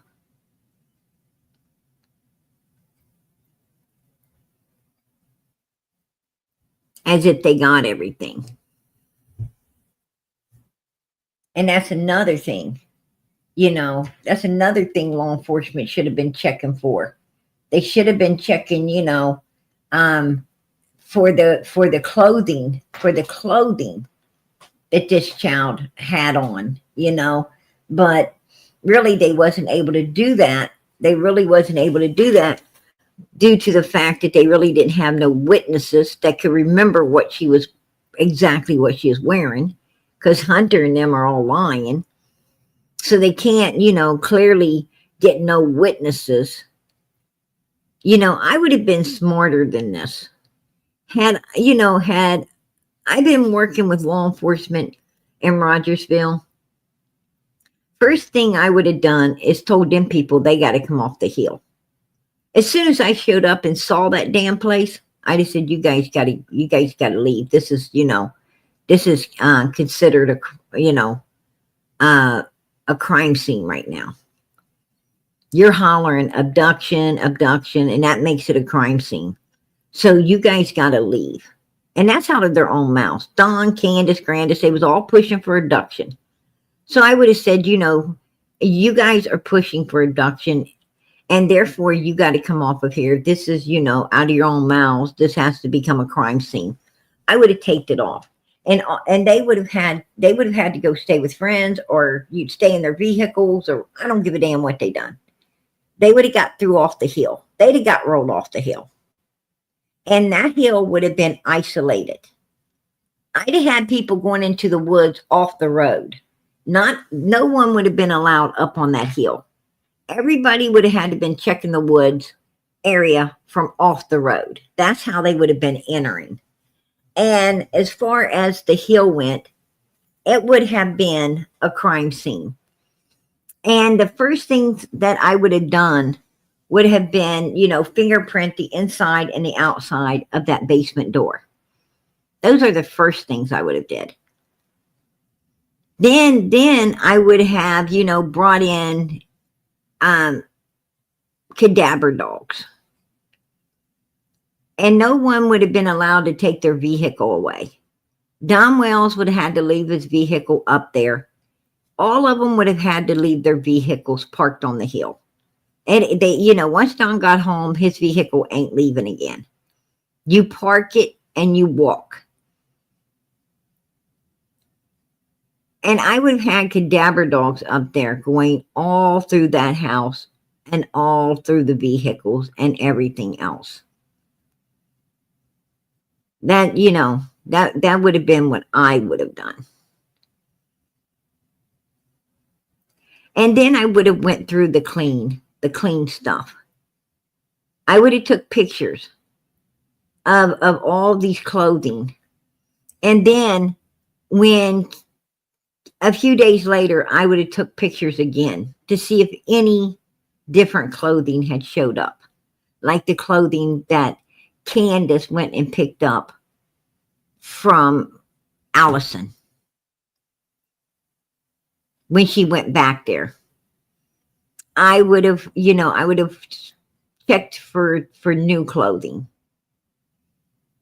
And if new clothing would have showed up, then I would have had it checked to see if it had been washed.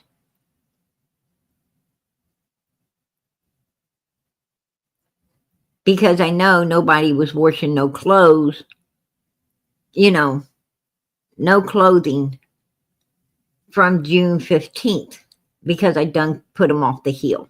So nobody's running no washers and dryers up there. So are these new clothes that, that has reappeared, are they been washed, right? Are these new clothing been washed?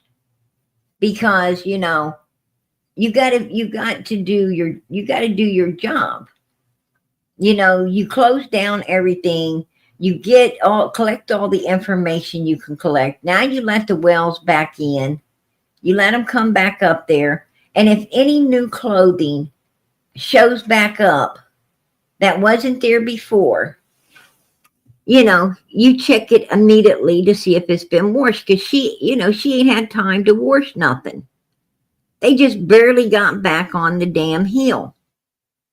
So now you want to take new pictures of, you know, of what has resurfaced back inside of that place that, you know, wasn't in the original pictures. What has showed back up is any little girl's clothing showed up that wasn't there before. That's how you get people. But these officers weren't doing their job. They, you know, I don't know what they was thinking. They went up there. Ronnie Lawson went up there, you know, Pruitt and Ronnie and them, they went up there with a bunch of people, and I think they totally destroyed the crime scene. That's my opinion. I think they totally destroyed everything. I think they let Don and Candace drive those vehicles around. I think they let, you know, they let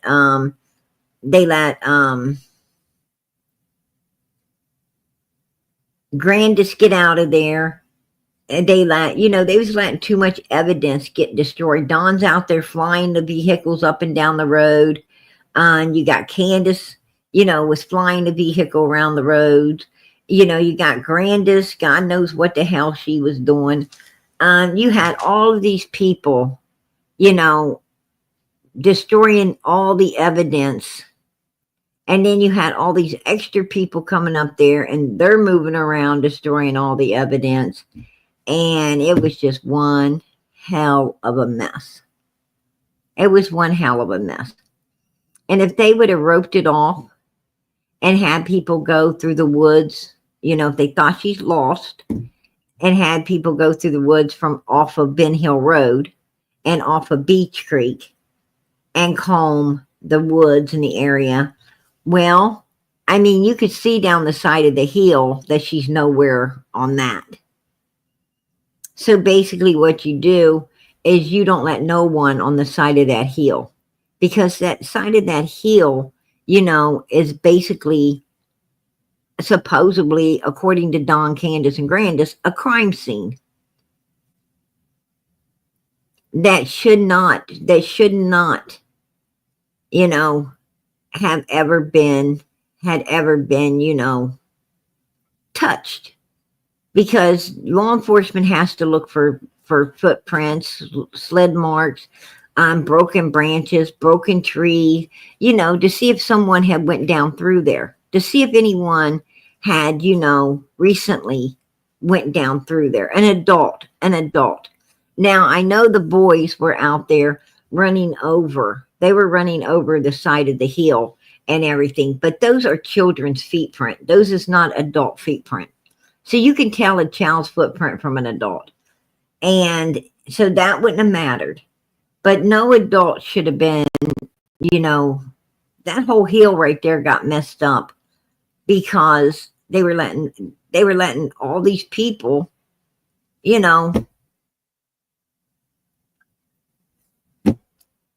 it was like everybody show up at the resort and have fun, right?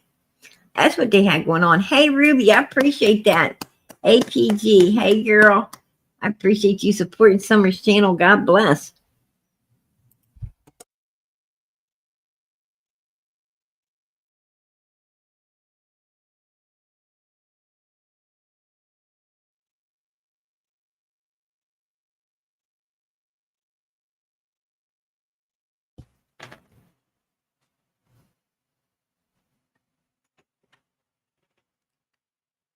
That's where we hear the first time Allie admits to her she didn't go to the car. Allie, the neighbor lady said that Allie told her that she didn't go to the car. That, you know, the neighbor lady said that Allison said she didn't go to the car.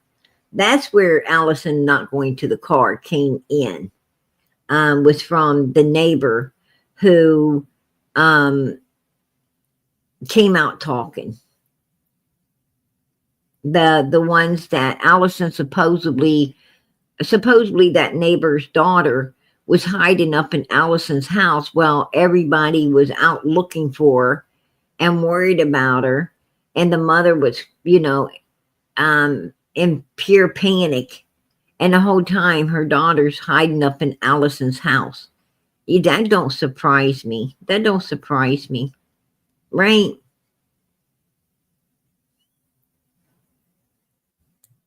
Gallons of milk. Yep, against the 2 gallons of milk.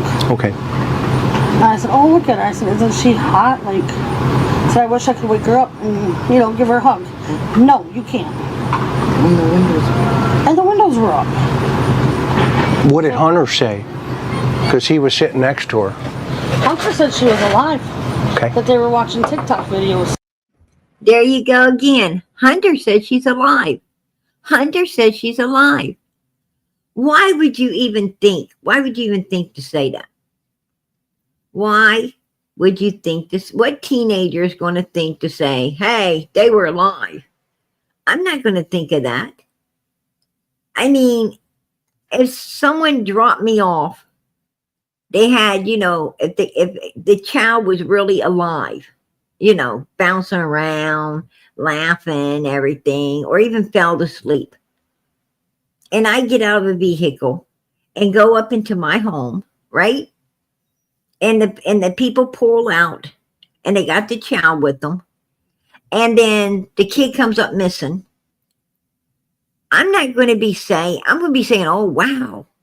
You know, she was just out with us. She was just out with us earlier.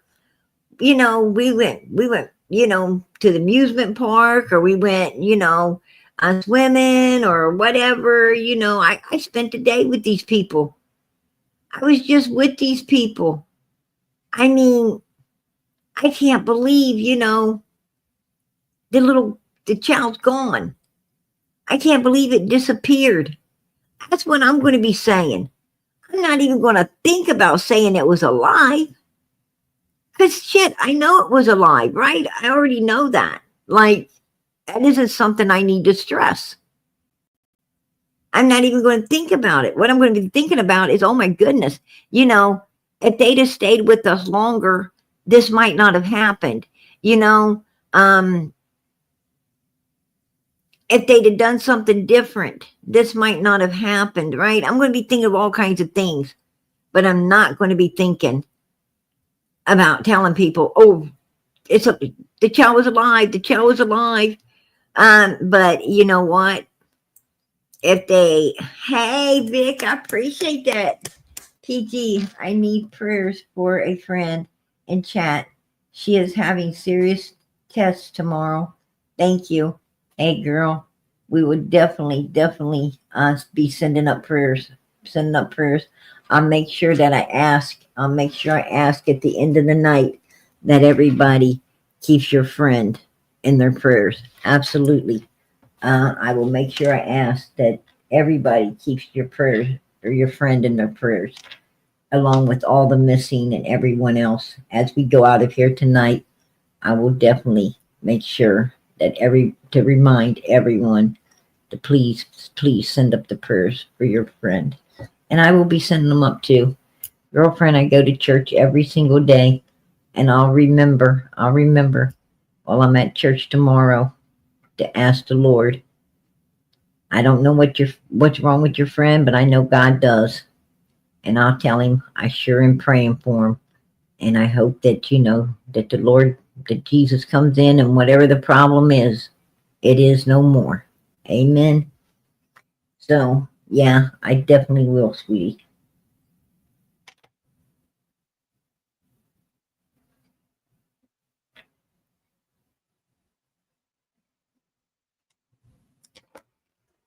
And I appreciate your support. I appreciate the support for Summer. God bless. God bless.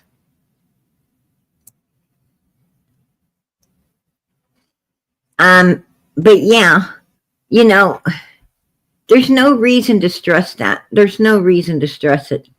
But if I got out of that vehicle, like if I was with some people and I know what happened, and I know that child, you know, when I got out of that car, the child was, you know, not alive or in distress or something was wrong, you know, well, at that point, I'm probably going to be saying, you know, what he's saying.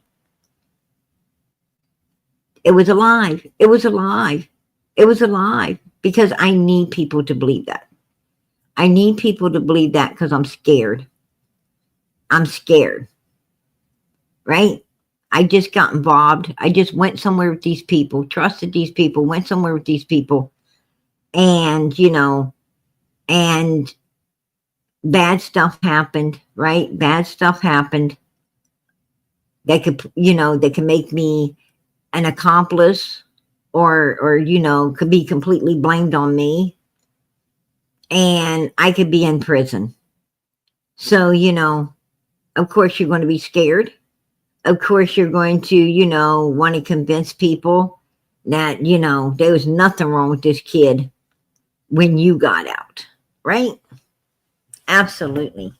And that's what you're going to be focused on. Now, see, the thing is, there's no reason for Hunter to focus on that at the, you know, at the beginning of all of this. Like, you know, Leslie says he, you know, right when he calls at the ballpark, he's convincing her that I don't understand this because she was alive. She was alive when, you know, they let me off. Well, why would you say that? What do you mean? You know, we're not talking about whether she's alive or not when they dropped you off. We're talking about her getting gone after they got home, after they got back to 110, where you know, there was no Hunter. There was no Hunter when Summer supposedly came up missing. There was no Hunter. So why are you convincing people that she was alive at the time? You know, why do you need to say that? You don't need to say it. But because you're saying it, it makes you look guilty as fucking hell. You know, it makes you feel like you got to push that narrative because she wasn't alive. You know, all of these things ain't looking right. And that's, you know, that's just the way it is. Hey, Australia, I appreciate that. God bless. Absolutely. Let me see what that says here. PG, my son, needs your loving prayers, please.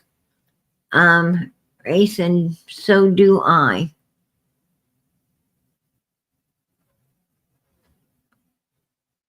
Oh, okay, please. And so do I. And thank you. I love you, PG. Hey, girl, you know I love you too. And prayers are going up. Prayers are going up for all of you guys. I tell you, have faith, baby. Have faith. You know, they ain't nothing that God Almighty and Jesus Christ cannot fix. Nothing they can't fix. You just got to believe. You just got to know. You know, the big thing is to know it's okay. God brings you to it. He's going to bring you through it. Worry not. Worry not. You know, Jesus said to worry not because it won't add one stature to you. Worrying ain't going to do nothing for you because you know what? God controls all things. And it's going to go exactly how God wants it to. And it's going to go exactly how you want it to if you're praying. If you're praying for it to go a certain way, hey, remember God loves you. He's a very loving, kind, caring God. I know a lot of people, you know, don't get me wrong. God's got a wrath too. Yes, he does. He has a wrath, you know, against evil people. But God is a kind, loving, caring God. And your will is his will. If your will is righteous. If you're praying for somebody to get well and you're doing, you know, the right thing, that's what God wants too. He wants exactly what you want. Why worry, ye of little faith? Don't worry. Know that he's going to answer. Jesus says, when you pray, know that you have it and you will. Know that you already received it and you will. Jesus is saying, have faith. Know that I am your Lord. And through my Father, you know, I answer your prayers. Through me, my Father hears your prayers. And through me, God answers your prayers. So have faith that your prayer will be answered. You know, that's the best I can tell people. You got to have faith, baby. Faith, just the smallest amount of faith can move a mountain. A whole mountain be moved, and it will. And I'm going to tell you something. I believe. I put it to the test, and I have seen miracles. I have seen so many miracles. Matter of fact, I am one. I am a miracle. And I'm going to tell you something. I witnessed anybody. I witness it up to anybody. I am a miracle. There's a lot of people that's miracles on this earth. Why? Because we believe. And God answered our prayers. And He's going to answer yours too. Worry not. Worry not. Trust me. I pray all the time. I always say if I don't get into heaven, it's just because God ain't going to want to hear PG's voice anymore. He don't want to hear my voice. If I don't get in there, that's probably going to be why. He just don't want to hear me. But I talk to God all the time. All the time. And I'm going to tell you, I know how wonderful God is. I was just talking to God about something the other day. And I'm going to tell you, God always answers. He always answers. You know, like sometimes I ask, if it's really important, God answers right now. Straight up, He answers like that. But sometimes, sometimes I ask for something, He don't give it to me. And you know what I tell myself? I say, okay, God, because no is an answer to you guys. I say, okay, God, I know you got something better for me. I don't get upset. I used to. At one time I did until I realized, I had to learn the hard way that when God didn't give me something, He had something better. But man, once I started to figure out that, He always was giving me better than what I was wanting, I don't get upset. If I don't get something I asked for, I'm like, I know God's got something better for me. And I don't even question it, you guys. I'm not even going to question it. And I'm not going to get upset about it. But, I've had to answer no too. I've had to answer no. But, not with things that's important. When you're asking God, to, bring you a job or to bring you, the rent or to bring you, you're really worried about a bill or something, God's going to come through. Worry not, because He's going to come through. Somehow, some way, that miracle's going to happen. He's always right on time. You're sick, you're not feeling well, God will heal you. You will be healed. Just believe. God's going to do, important things. He's going to do it. He's going to do it right now. But if you're asking, for a Maserati, you might have to wait. A 20-room mansion, you probably going to have to wait. You're going to have to wait, y'all. I'm not trying to bust your bubble.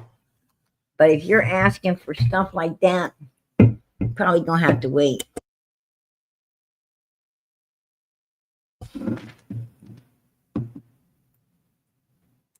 Like, I still ain't got my Maserati.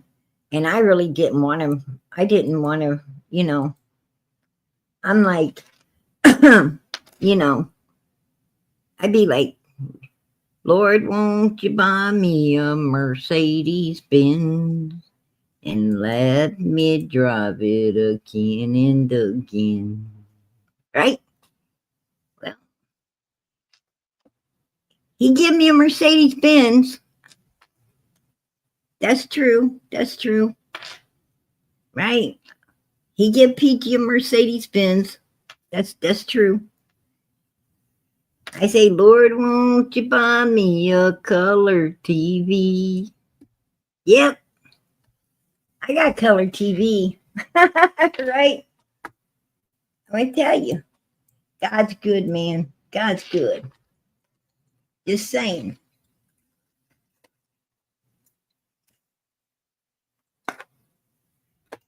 Just saying, y'all.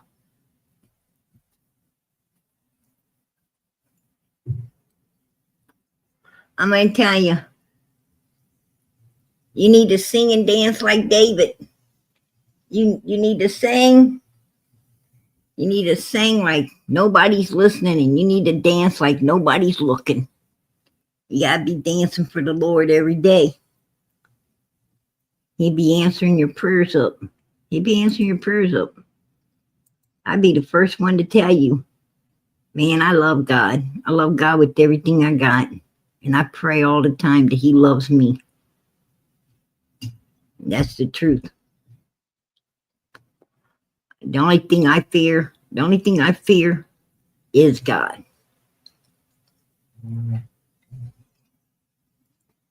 God makes you or breaks you. He'll make you or break you. And I tell you, if you're trying, at least trying. If you're at least trying to do everything right, righteously, you'd be surprised. You'd be surprised how good God is to you.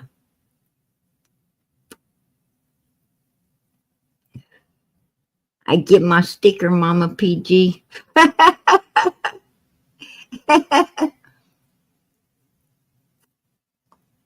Hey, girl. You're that kid that I always watch get stickers and stuff, and I didn't ever get none. You're that kid that I should have been jelly of, and for some reason, I was just glad somebody was getting a sticker. Right? Even if it wasn't me, I was glad that somebody was taking them all from the teacher. Right? So she'd have to go buy some more. I was patting all those kids on the back like, good job. Right?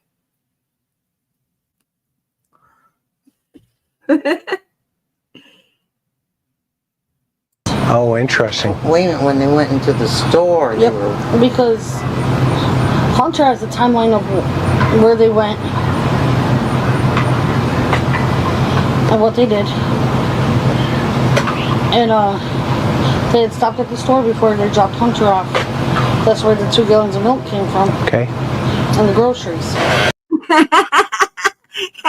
See, that's where that 2 jugs of milk came from in the groceries.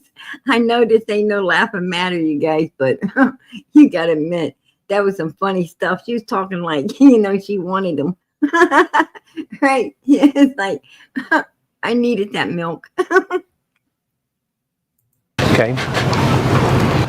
Summer's on the other side with the milk. Hunter gets out. You ask Hunter, or you talk to Candace about wanting to talk to Summer. Yep. What happens? She said no. I wasn't allowed to wake her up. Okay. So she's sleeping? To me, she appeared sleeping. Okay. Did it look like to you she was sleeping? At the time, yes. Okay. I'm going to tell you something. As much as Candace was wanting to,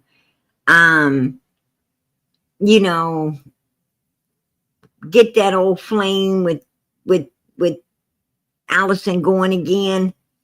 If Summer was alive on those milk jugs, and Allison was really coming out to that van, Candace's ass would have been having them doors open. She'd have been having those doors open, hobnogging. Couldn't wait to get Allison back up there around everybody, because she had no damn body, right? She had no damn body. She, Candace was, she was ready to mend the bridges, to mend the bridges she freaking broke with Allison. And no way in hell. No, no, no, no, no. You will not ever convince me of that. No, Allison is totally lying. And why is she totally lying? She's totally lying to protect her son. And, do I blame her? No, I don't blame her. I don't. I'm a very rational-minded human being. Very rational-minded. And I'm going to tell you something. I don't blame her.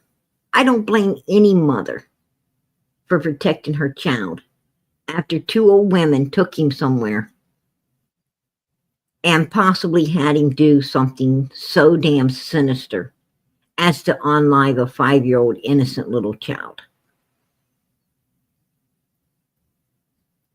I mean, your child's going to end up with life in prison or maybe worse. For what? For what? Two old bags and a dirtbag Dom Wells who didn't have enough ass to do his own dirty work, right? He didn't have enough ass to do his own dirty work. He's off hiding with a phone, Starlink, and already fired a coworker to blame it all on. And too big of a coward to clean up his own messes, right? You're going to let your child go to prison for scum like them? I mean, this kid's 15 years old. He's got his whole life ahead of him. And it's going to all be destroyed because two old bags and a piece of crap Dom Wells who plotted against their own, their own granddaughter, their own daughter, to destroy her, to completely destroy her and have someone else do it all. That's my opinion. That's my opinion. I'm going to keep it. But that's what I truly believe. I believe Don and Candace and Grandis orchestrated all of this stuff. And they had other people involved in it. They had innocent people involved in it. And they made those innocent people not innocent. And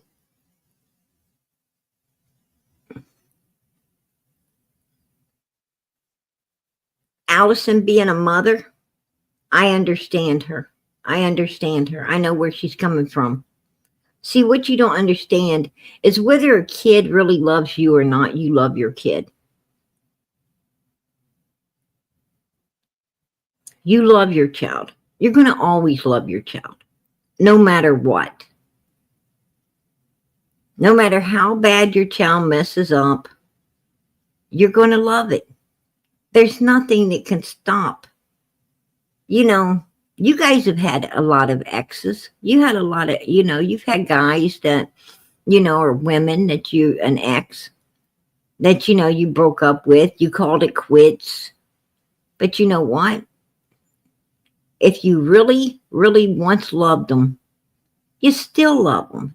Even though you think you dislike them, you think you can't stand them, you think all of this bad stuff about them.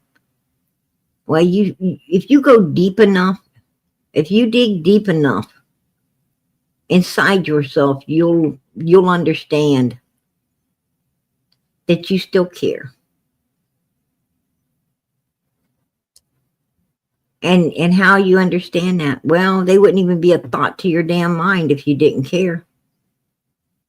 They wouldn't be a thought to you. They would no longer even cross your mind.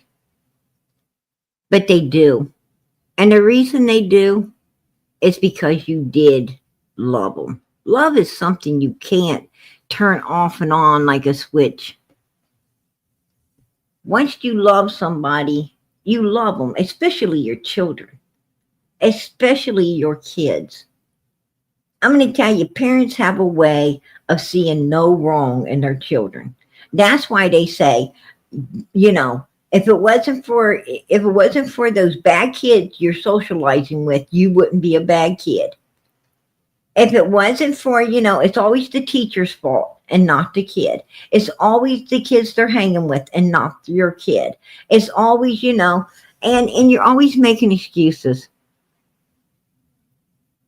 You don't make your child take self-blame because you just love it too much and you care too much about it and you want to blame everybody else because you just don't want to blame your child. Love is blind. It's blind. And Allison, Allison didn't really know what she had on her hands. I don't think Allison really knew Hunter, if you ask me. I don't think Allison ever took time. I think she was so busy trying to look for dates like Jose's and anybody that might have her. Her big dream is to just find someone who wanted to be with her and stay with her and care about her. And she was busy paying for all the bills. She was busy working. She was busy with her friends. Allison was still wanting to live life too. And she wasn't, I'm not saying she didn't take care of her kids as far as a roof over their head, clothes on their back, and food in their stomachs, because she did.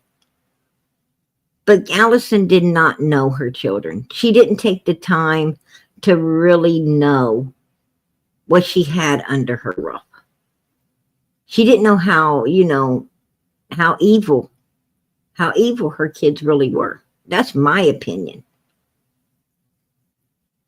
And, I think it came back to bite her right in the ass. That's my opinion too. I think Hunter, was,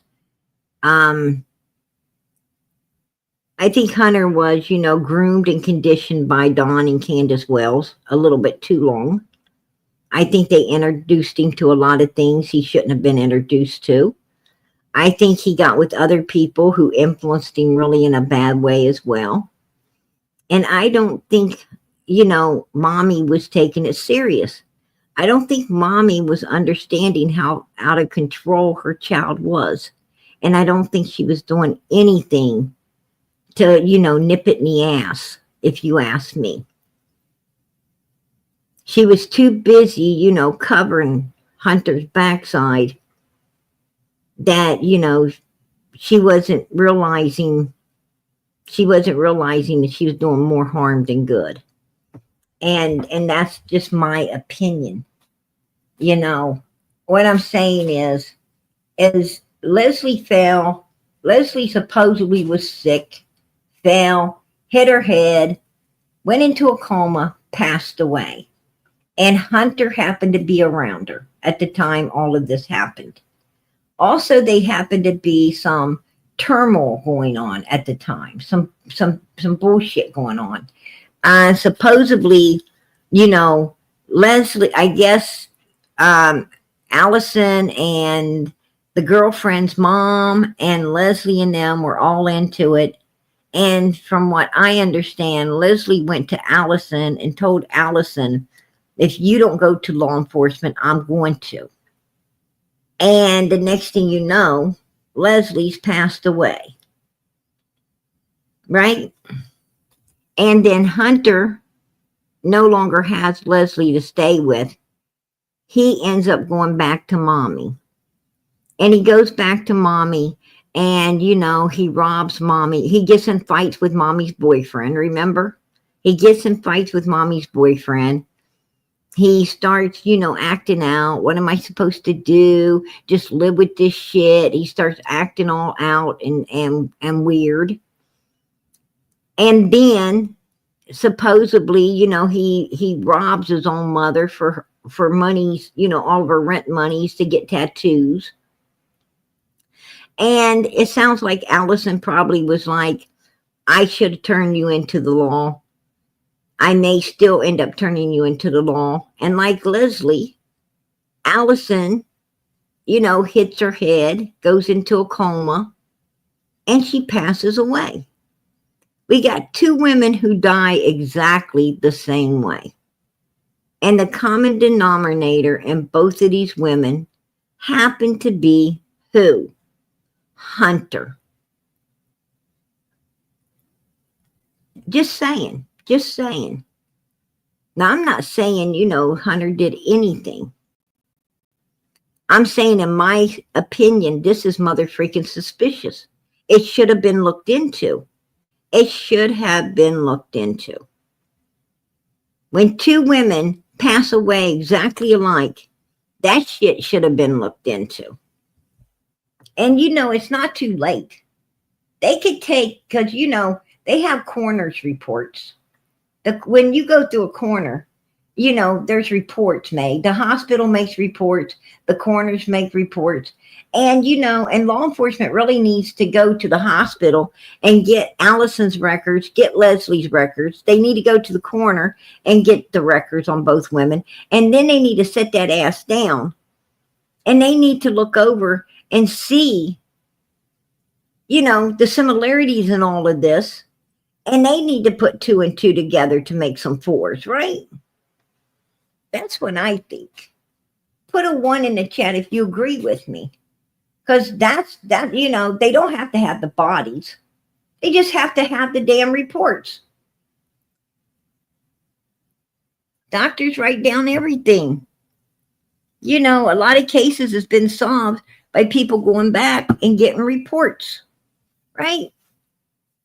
Whether the body's been cremated or not, they just go back and get the reports. From where? The hospitals and the coroner's office. Absolutely. Makes perfect sense to me, baby. Just saying. I wish law enforcement had a brain. Right? I wish they had a brain. I wish, I really don't wish they had a brain. Well, I do. But more so, I wish they had a heart. I wish they had a heart. I wish they gave a damn. I wish for one time they would just give a damn and solve these cases. That's what I wish. I wish they could go back to the rookie day when they was, real go-getters and really wanting to solve crimes and really wanting to do the right thing. I wish they could go back to that day, relive it, and get things done. That's what they really need. They need to snatch on to what they had when they first came into law enforcement. That's wanting to do something and get criminals off the street and solve cases and do all these great things.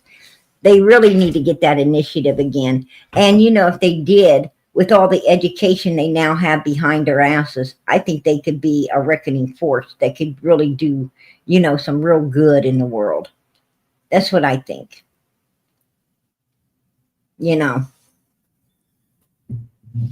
I mean, don't men hit like middle age and all of a sudden they want to be 20 again?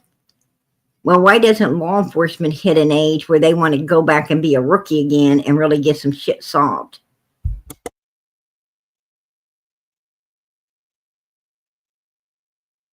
Just saying. That's my opinion. I don't keep it. But now that I look back on it, I really don't know. Okay, fair enough. Oh, Mommy says, now that I look back upon it, I really don't know. I don't know if she was alive or if she was, if she was deceased. I really don't know. Because I can't tell you, Chris, that they brought her in my house, that my son was a mess, that, he hasn't been normal ever since. I can't tell you, the truth, because my son would end up going to prison because of these 2 old bags that took him out and did something evil. But I want to hint around to you. I'm trying to tell you in a roundabout way that this little girl was unalived. But and then here's what Chris says. And it just kills me. Because, now that I look back on it, it's like, Was she really alive? See? Was she really alive? Was she really alive? She's wanting, in a roundabout way, she really wants to tell Chris, but then Chris, brings up Hunter, and that backed Allison away. I think Allison really, really wanted people to know what happened. I really do. But, she had her son to protect. And see, this is where listen to what Chris says. This is where you know why she's not telling. Was she sleeping? What's your gut as a mom? I mean, with Hunter coming in. See, he mentions Hunter.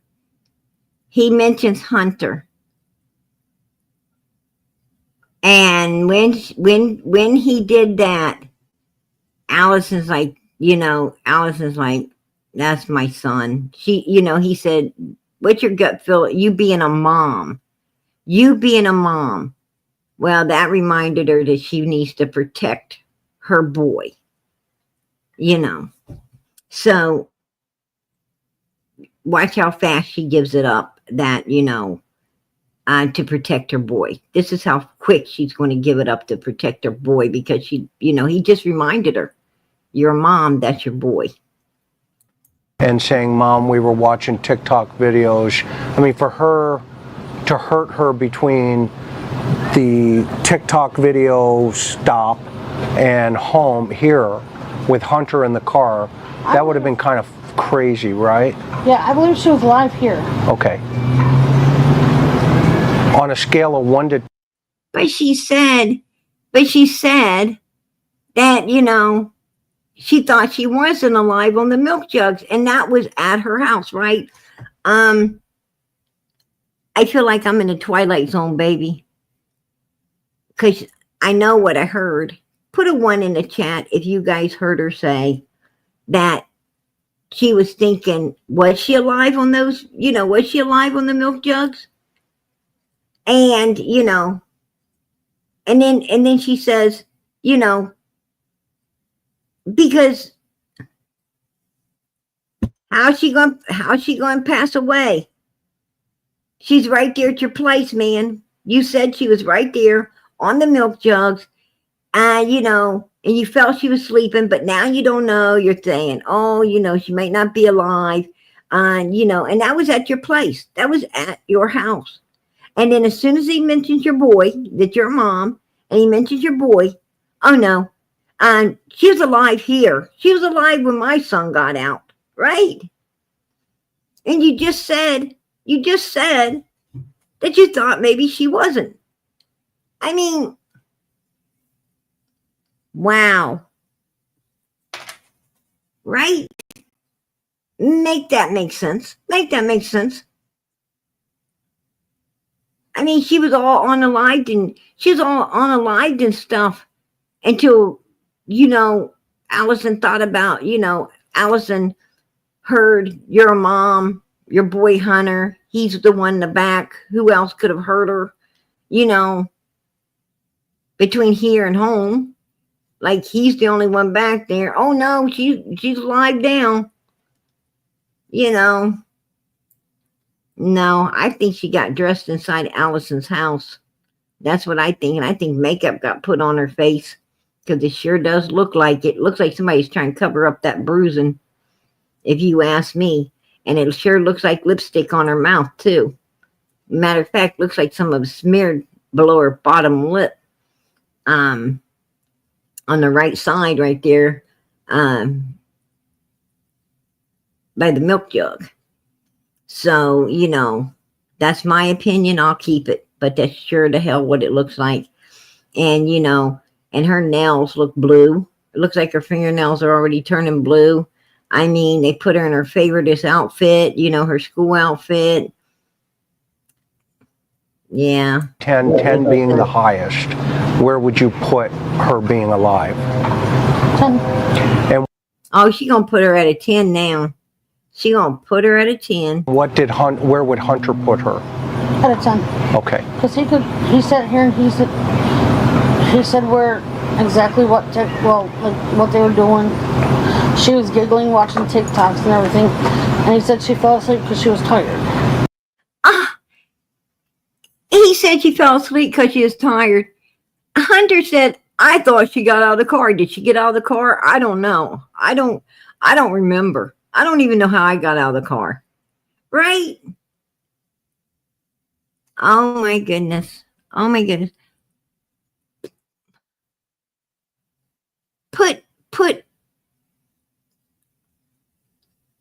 Put a 1 in the chat if you think Allison is lying. Because I totally think she's lying. I totally think she's lying. That's my opinion. I totally believe that she is lying her ass off. That's just my opinion. I think she was busted, disgusted, can't be trusted, lying. That's, that's my opinion, baby. I'm going to keep it. Because I'm going to tell you something. Man, a blind man, a freaking blind man could freaking see this. I mean, no. I'm telling you. She is so lying. So damn lying. And I'm going to tell you, that's sad. That's sad. Don't get me wrong, you guys. I love my kids with everything I got. I really do. But I'm going to tell you something. If my child was ignorant enough, if my child was, dumb enough to go out with a couple of people like Grandis and Candace and on live an innocent 5-year-old child for them, I'm going to tell you what. I'm going to tell. I'm going to call 911. The police would have been at that house seeing if they could resuscitate that baby or do something for that baby. I am going to tell.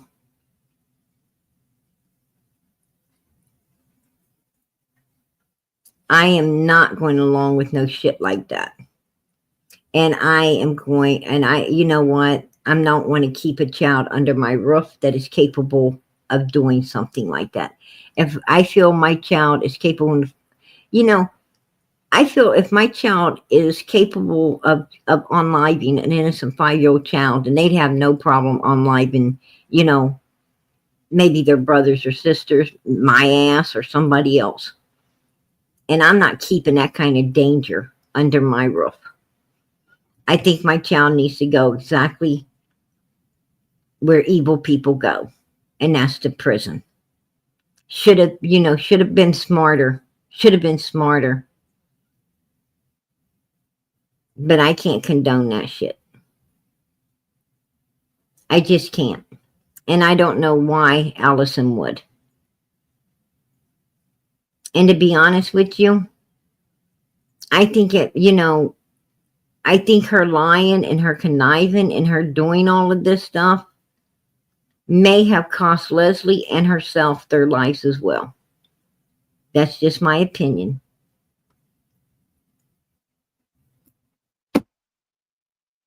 Because if I always heard that once you unlive somebody, it's easier. It gets easier to unlive others. And Hunter, when right there in front of Chris, Hunter showed a lot of disrespect and a lot of aggression toward his mother. I mean, he just basically, right in front of Chris, told Allison, shut up. He's not talking to you. He's talking to me. I will handle this. I mean, he just totally disrespected his mom. And while he was doing it, you could see the aggression. And you could see also him telling Allison to put down your phone, turn it off. Like, you know, he's the damn boss instead of her. And I'm going to tell you, that boy was dangerous. He was dangerous. Just saying. That's my opinion. I'll keep it. But what I have observed of Hunter, he's very dangerous. Not to another man. Not to another man. He's a coward. He's a coward when it comes to, you know, people his own size. But when it comes to women like Allison, Leslie, when it comes to old women and children, this guy right here, in my opinion, is a mother freaking danger and a nightmare. That's what I believe. You know? And would I be surprised? Would I be surprised to hear that he's in prison for taking out somebody else? Hell no. I wouldn't be surprised at all. Matter of fact, I've been waiting for it. Like, I've been waiting for it. You know? I suspect it. It would not be a shock to me at all. I would be like, damn, I figured that's going to happen. Right? Just saying. That's my opinion.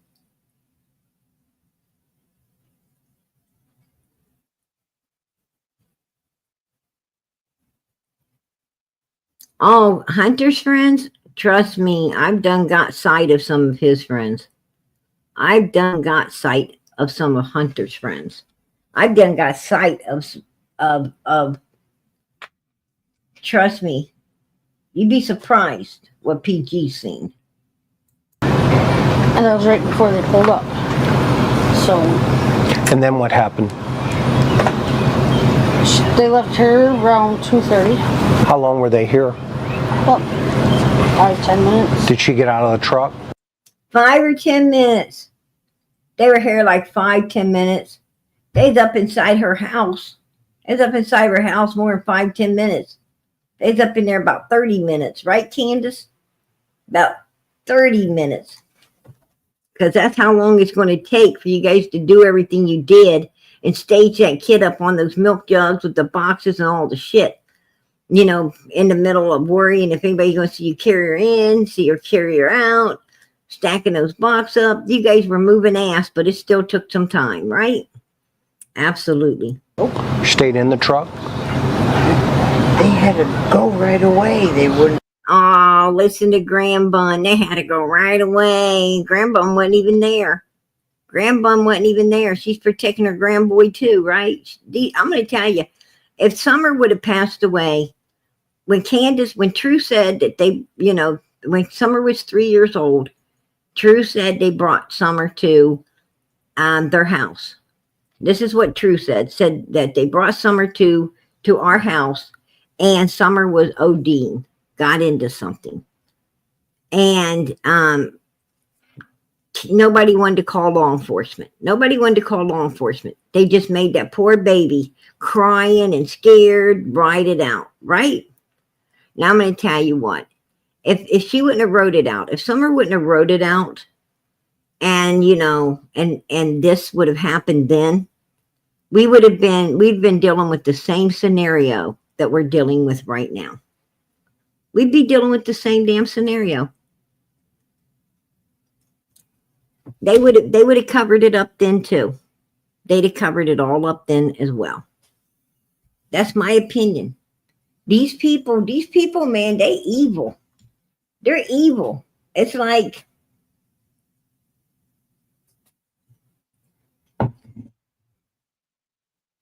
these people really, you know, they really act like they got each other's backs. You know, I don't know why, but they seem, you know, they do. But evil's like that. They were parked out there for about 5 minutes because I was talking to them. I know, but when you started to ask them, Yeah, I said, well, you want to come up on the porch and, you know. Hang out. Yeah, like. And thank you for the invitation, by the way, to come up on your porch. It's very kind. I don't think that Ali doesn't want Donnie Boy in trouble.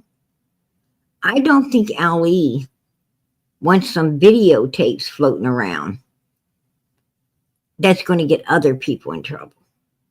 I don't think they give a damn about Donnie Boy. And when Donnie Boy was in jail, they went up there and busted in the door and went looking through the house again. I think if they would have found what they was, what they were wanting, Donnie Candace already been prosecuted, if you ask me. That's just my opinion. I think they either know about some videos or they think that there's video that could incriminate some people they don't want in trouble. And it ain't Donnie Boy. That's my opinion. I think there was some real weird shit going on at 110. I wanted to hear how the fishing trip went and everything. That's when I found out that they went swimming instead of fishing. Okay. She told you they went swimming. Yep. And where'd she tell you they went? Stable. At the Warriors Path, at the stables. Grandbun had to tell her. Did you hear that? Grandbun had to tell her. He's like, where'd they go? And she's like, And Grandbun's whispering, at the stables. She didn't even know. She's like, she didn't have a clue. Right? That's sad. That's sad, you guys. Absolutely sad.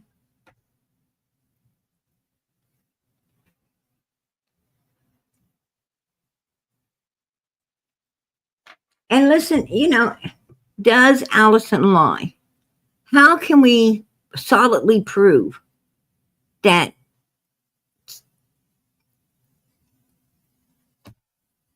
Allison lies? Right? How can we solidly prove that? Well, here we go. I'll prove it.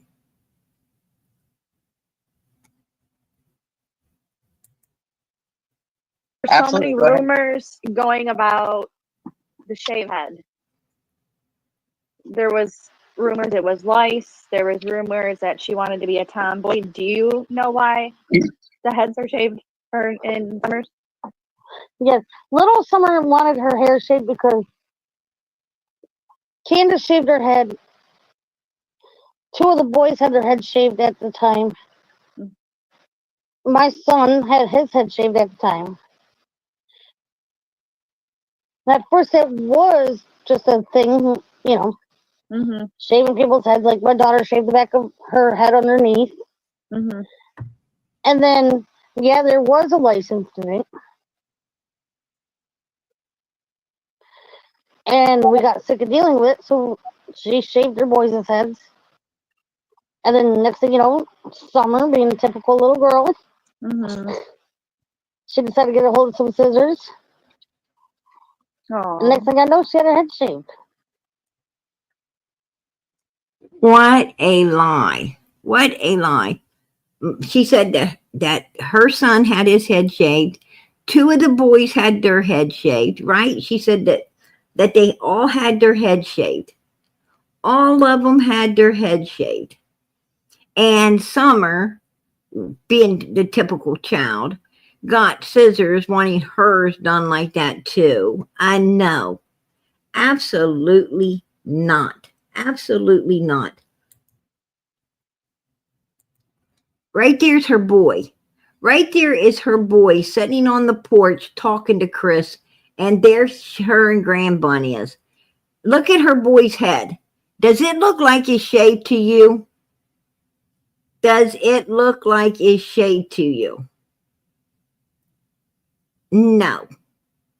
We've already seen the pictures of the three boys, all got hair, and Summer hasn't gotten none. So two of the boys didn't get their head shaved either. Why the hell is Allison lying? Why is she lying? Like a dang dog, right?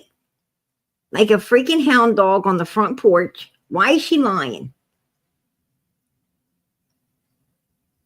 I don't know. I don't know. Because the only thing I could think of, the only reason I can think of is to protect her boy. That's it. To protect her boy. That's the only reason I can think that this woman would be telling all this bullshit in a 5-year-old missing innocent little girl's case.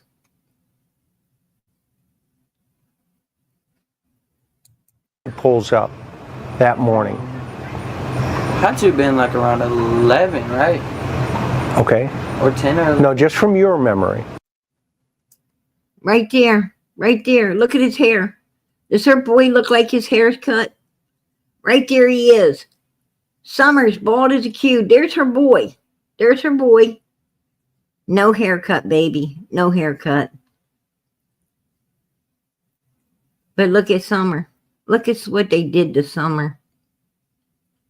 Them mother freakers know what they did to this baby. They know exactly what they did to her.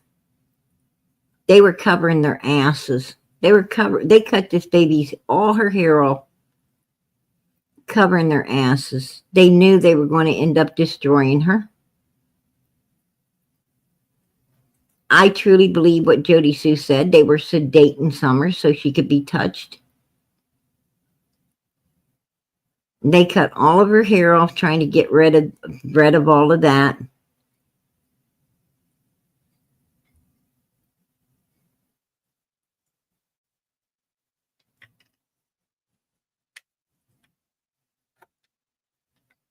They completely destroyed this child. This was the start. This was the start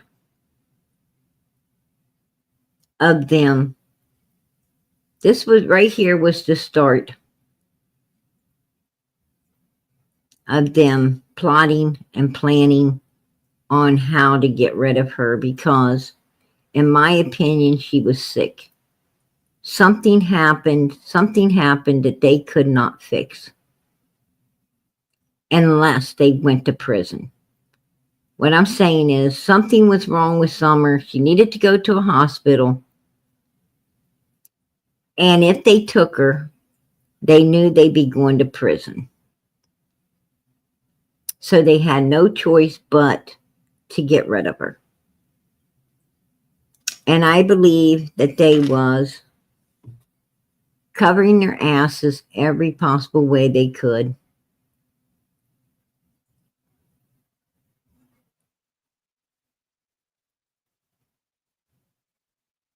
And I think they took all of her hair off her head.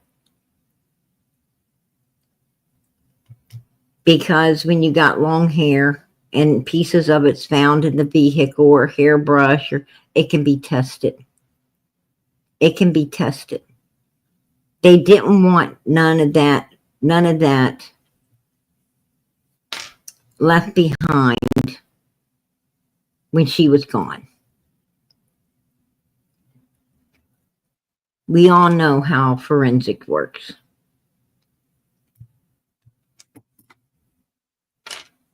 A comb or a hairbrush is enough to get some evidence.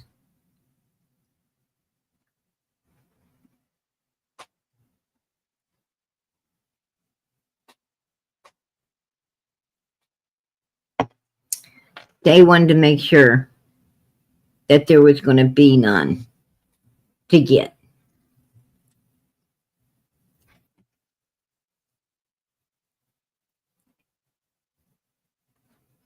You know something? Look at her. They couldn't break her. I bet Candace was really seeking to break this baby's spirit out of her own jealousy of this baby. She was really probably getting off on breaking this baby's spirit, but this baby's spirit couldn't be broke. Look at her. That child was still enjoying life no matter what the hell they done. She was still getting up every day, seeing all the good instead of the bad the way mommy was hoping she would.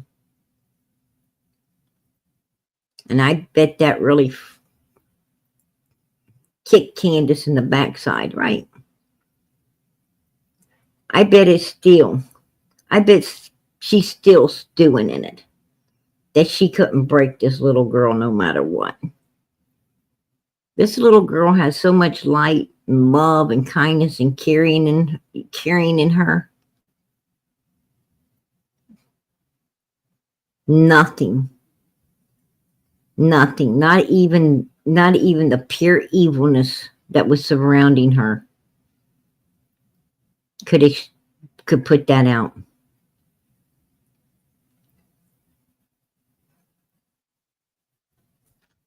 It couldn't put it out.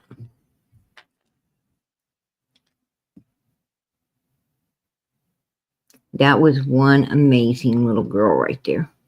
One amazing little girl.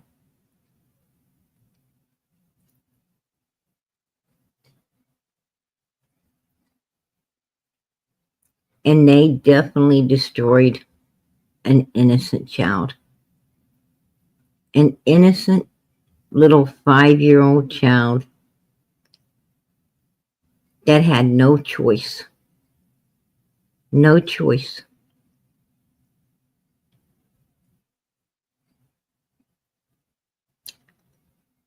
Used and abused, neglected, put through nothing but pure misery, hell, and pain her whole little life. I'm going to tell you, that 5 little years felt like eternity to this little girl. It felt like eternity because the evilness wouldn't stop. The evilness wouldn't stop. I know that we all know what it feels like to be sick.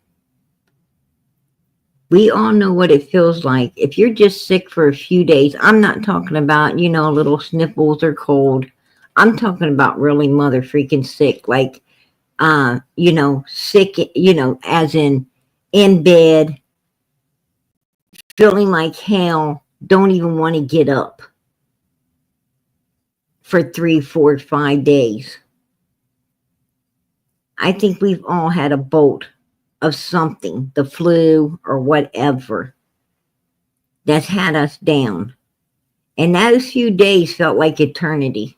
Those few days felt like eternity because we felt like shit. Like it wasn't going to go away, right? It wasn't going to, like we get up and run to the doctors, don't we? We get up and run to the doctors like after, 24 hours we're at the doctor's office. You got to give me something to get me on my feet. I can't do 10 days of this because it's going to feel like forever. And you're worried and you're scared and you just want to get better. That's what that baby went through for the whole 5 little years. So could you imagine? Could you imagine every day feeling like that? Every day for 5 consecutive years? I couldn't imagine that at all. Sad Eyes, I appreciate it. Hey girl, super sticker. All right. I couldn't imagine it. I couldn't imagine. I had one hell of a hellacious life. Very young, very abused. In every way you could think of. Very abused.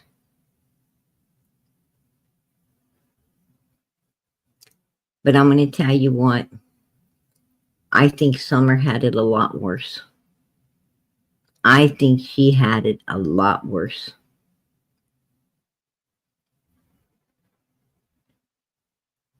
A whole lot worse.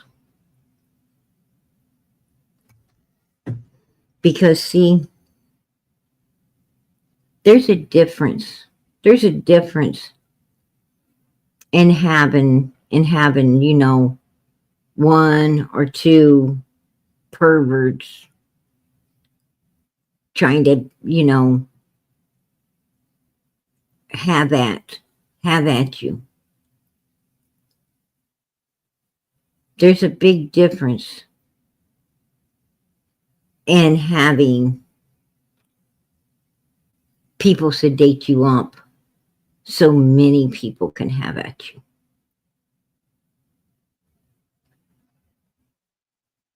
You know, for a lot,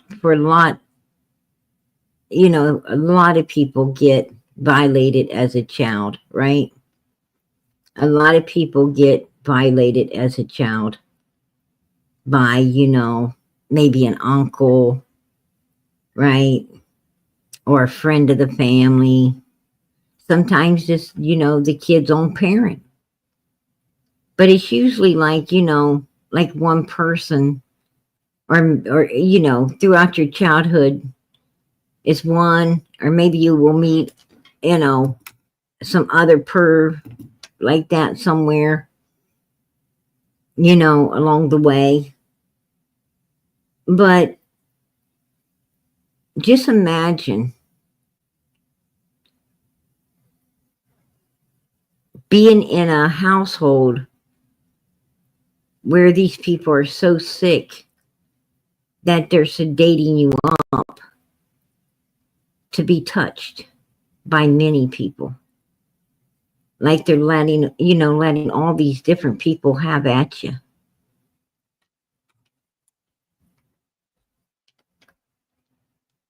And I believe that's what happened. I believe Jody Sue told the truth. When she said, you go ask Andy what he was giving Candace to sedate those little girls, not just Summer, but other little girls to be touched. I believe she was telling the truth. And I think Summer, God only knows what they were doing to her. God only knows what all she was going through. I mean, the 911 call showed us that Don Wells was having at her, right? No doubt about that. I mean, hell, the proof's right on the phone. That's my opinion. I listened to that 911 call.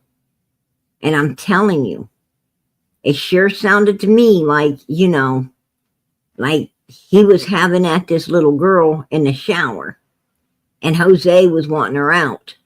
And a big fight broke out because Don didn't want to give up his, you know, his time in the shower with his own freaking 4-year-old kid. That's what it sounds like to me. That's my opinion. I'm going to keep it because I heard that 911 call. I heard that little girl screaming, help me, mom, help me, please. And mom wasn't doing shit. And then I hear that child screaming, somebody, anybody, please help me.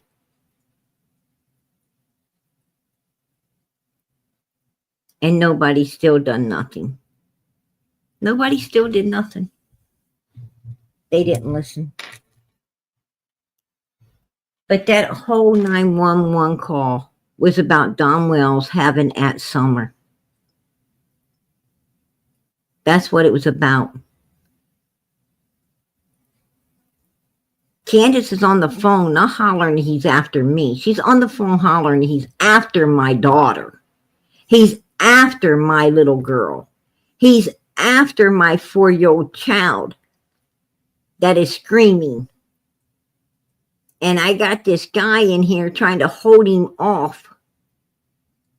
But he's still getting, you know, worked up and trying to go at her. That's what I heard.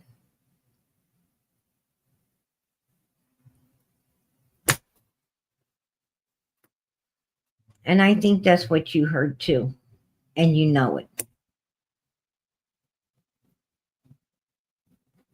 So we do know from many witnesses that Don Wells was having that.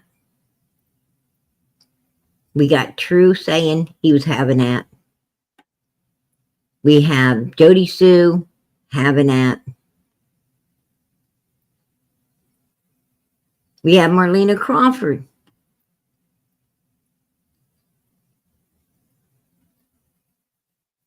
suspecting it as well. We have Jose in the 911 call.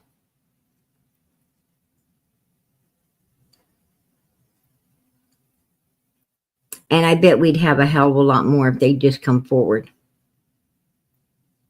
Oh, and we have Fred Hill too, finding it awful suspicious that they're letting their daughter play around outside in a pool with the neighbor's kid that's almost a grown-ass man. Right?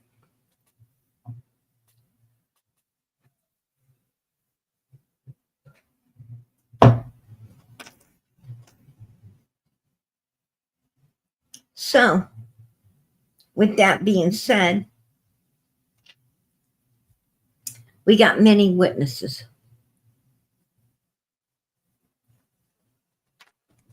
Fred Hill was suspecting that that more people were having at her than Dawn when he said she was up there in the pool with Jody Sue's son. It sounds to me like these people knew. All of these people knew. None of them was getting her any help.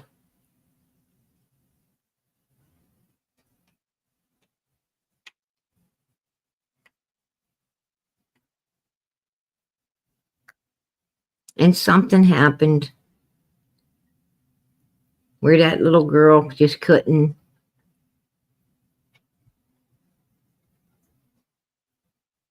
get past it. Her little body wouldn't allow her to overcome whatever it was that was wrong. And they weren't willing to seek help. They weren't willing to go to prison. So they got together and they did what needed to be done to save their asses. And that's my opinion. I will keep it. I will keep it.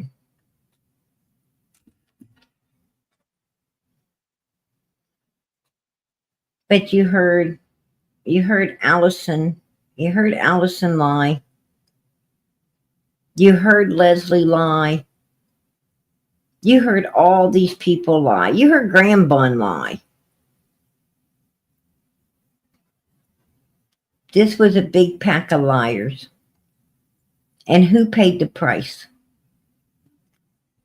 Who paid the price, folks? Right there. That little girl. That 5-year-old child paid the price. Don didn't pay the price. Candace didn't pay the price.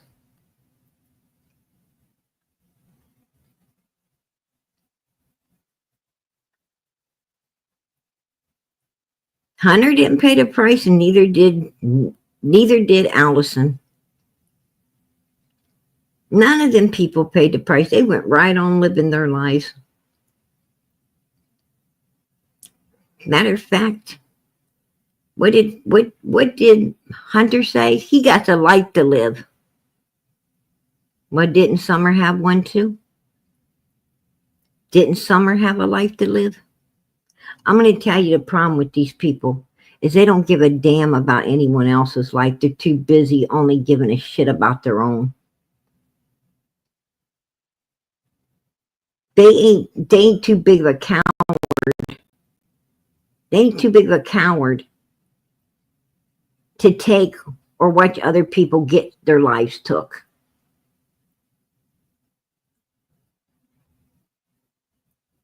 But they're too big of a coward to lose their own. Right. These people are fucking cow. And that's what I don't like about evil. Evil is fucking yellow bellied as hell. Evil people will do shit to other people that they don't want done to them. They're scared to have that done to them. You take these evil people and give them the eye for an eye, tooth for a tooth. And let me tell you something. You'll see a more terrifying sight than what you saw before when they did it. The people they do that evil stuff to, they take it like a champ. But man, when that rooster comes home to roost, that coward screams and hollers and begs and cries, right?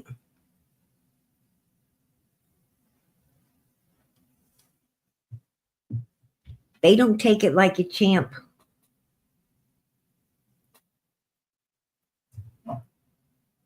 They're scared. They're scared of what they do to other people, but yet they still do it.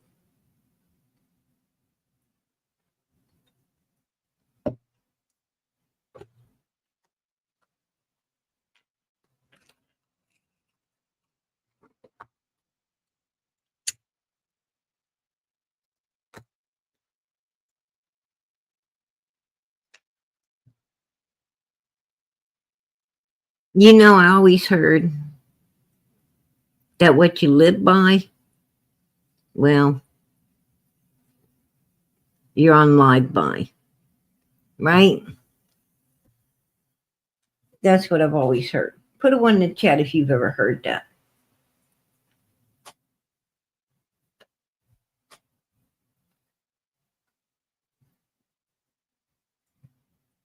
I've always heard it. And pretty much the Bible says it. You know, it says if you live by, you'll die by.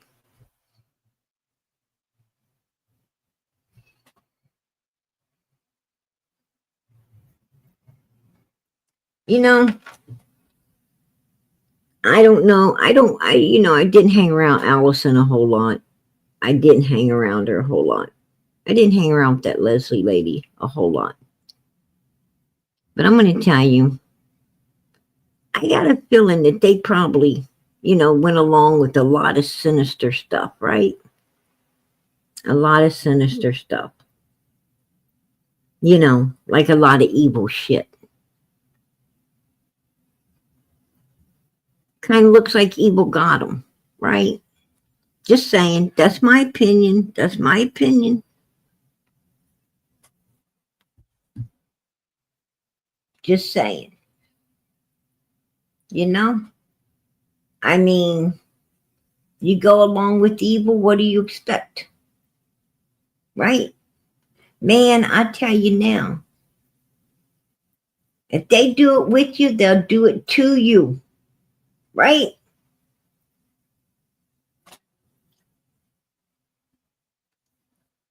Don't be feeling safe. Don't be feeling safe. Because I'm going to tell you something. Evil don't have no friends. Evil doesn't have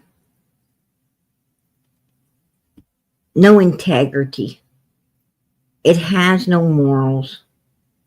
It has, it has none of those things. It has no trust, no morals, no integrity, no conscience. It has none of that shit. There's no honor in evil. No honor. Honor is only withheld within the righteous community. Morals dignity, respect, love, kindness, caring. That's all in the righteous side. It's not in the unrighteous. Just saying. So if you think you get comfortable around a bunch of evil people, all I got to say is you're going to get exactly what you deserve, right? You should have known better. You should have known better. Those people all for themselves, and you don't have no damn friends there. They're all out to get one another, and they will sooner or later. Allison should have knew that, right?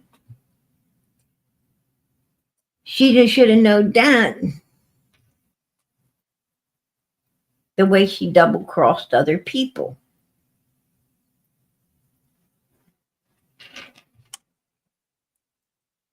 You know, one day she calls them friend, the next day she double-crosses them.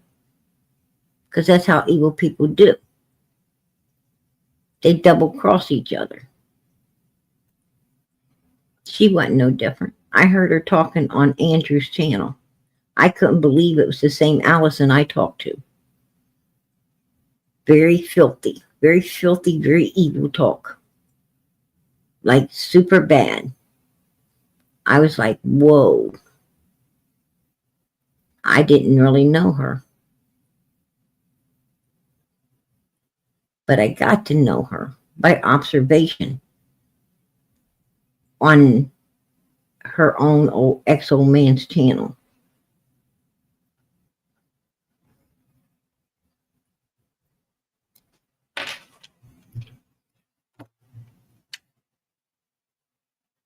You better not ever coddle evil.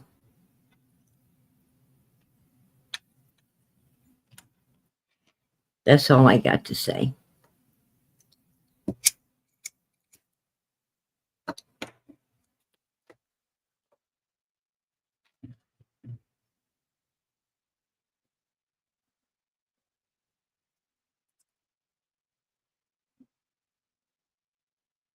No. And I'm going to tell you, it almost makes me want to laugh. The only reason I don't, because I'm scared of God. But it almost makes me want to laugh when these people act like, you know, they act like that they're going to, you know, at some point they're going to be in hell having a big party or picnic, right? It makes me most crack up. And I want to laugh because I think to myself, you know, these motherfuckers are going to get left behind. When the rapture comes, they're getting left behind. They're going to be down here on the earth thinking that, you know, they're going to be somebody, you know, they're going to join up with the 666 and they're going to rule the world, or they're going to get ruled. They're going to get ruled. I'm going to tell you what, that's when they're going to get back what they've been handing out and a whole lot more, right? And they ain't smart enough to see it. They're not smart enough to know it. But it's their choice to make. Right? It's their choice to make. Not PG's. But I'm not allowed to get any type of satisfaction out of that. If you read your Bible, you'll understand why. We're not allowed to be happy when our enemies get what's coming to them.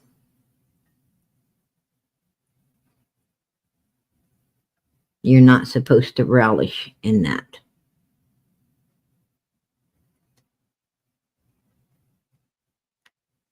Sometimes you want to. Sometimes you want to. But it's not, you know, you shouldn't. You shouldn't, you guys. You should really feel sorry for evil people. You should thank God you're nothing like them, and you should feel sorry for them because they know not what they do.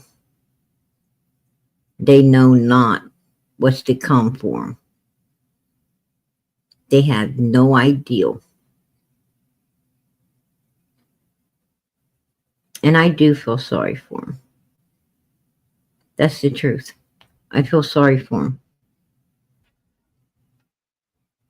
I feel sorry for them because I'm not like them. I feel sorry for them because I want to see everybody in heaven, not somebody. I feel sorry for them because I'm a better person than they'll ever be. That's why I feel sorry for them. That's why every righteous person on the face of this earth that loves God with everything they have and is really seeking to get into heaven feels sorry for them. Because they understand that they don't ever want to be like them. They're not like them. They don't envy them in the least. And they just feel sorry for them.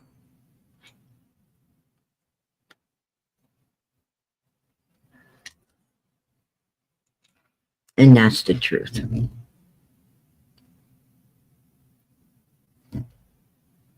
But I also feel sorry for this poor little girl. This innocent 5-year-old child that was used and abused, neglected, put through pure hell, misery, and pain for so long. I feel sorry that they tried to break her spirit with everything they had but couldn't. I feel sorry that Summer had to go through everything she had to go through in this evil, worthless life that we all have to endure until God sees fit to give us better.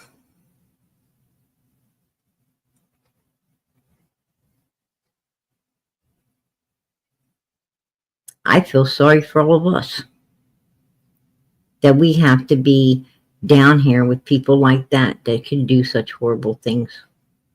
I feel sorry for us as well.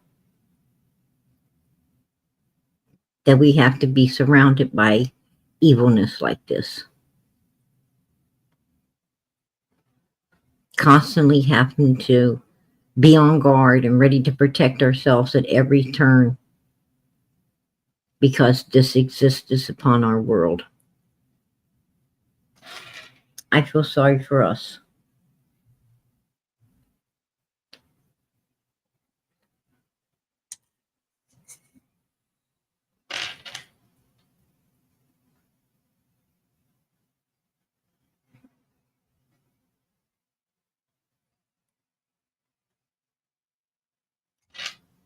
And I feel even more sorry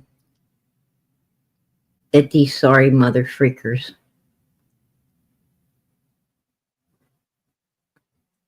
are so sick and evil that they can't even come forth and tell the truth. I'm going to tell you something. Yeah, I'm calling them cowards because that's what the fuck they are. They're fucking cowards that did evil shit to protect their own asses because they're afraid. There you go. And cowards don't get into heaven. Read the Bible. It says that. No coward will ever enter the gates of heaven.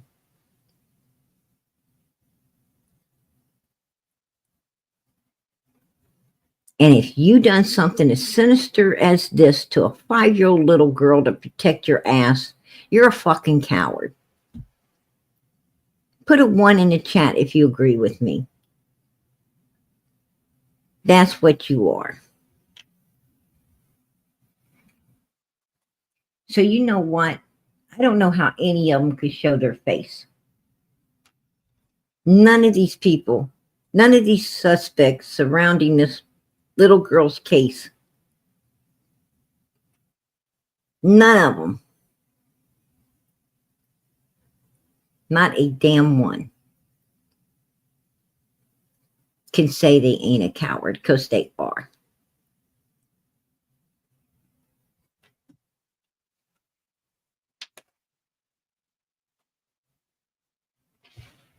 And they can kiss the backside of Summer's Army's asses. There you go. Hope they heard that plain and clear, right? Or do they need me to shout it? Because I wouldn't have a problem with that either. You know what the difference between us and them? We're not cowards. We're not cowards. We're standing up for righteousness, baby. We're standing up for this little girl. We're standing up because we wouldn't do nothing like this right here. We're standing up because we want to see people who would do stuff like this put where they need to be, and that's in prison.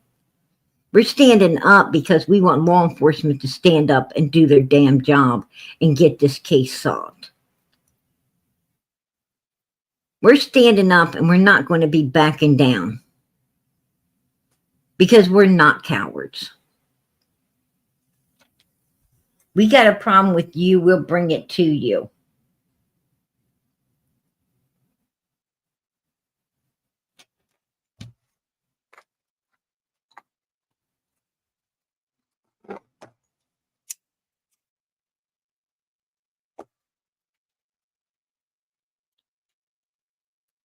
We don't have a problem standing up. I'm going to tell you something. Righteous people, when we mess up, we admit it. We have enough in us to admit our wrongs. These cowards don't. That's the difference. Right?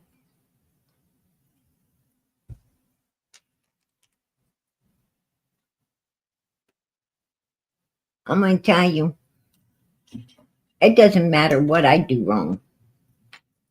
I don't care.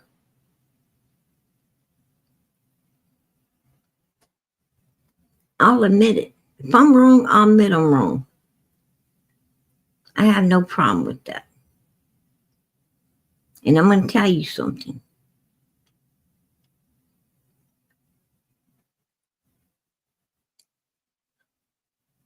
I wouldn't ever in my life scoop as low as these people in abusing or hurting or doing anything to a child, a teenager, a young adult, a middle-aged adult, nor an old person.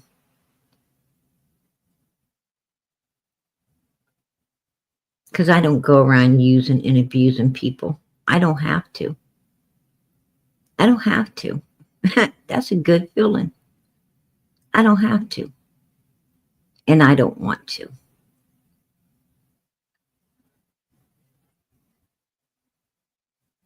I want to make people's lives better,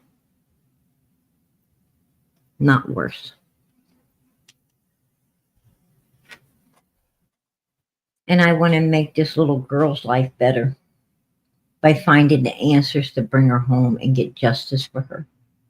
I want to make her brother's lives better by getting the answers for them so they don't have to live believing that they done something wrong. The way Candace and Don Wells made them feel before they were taken.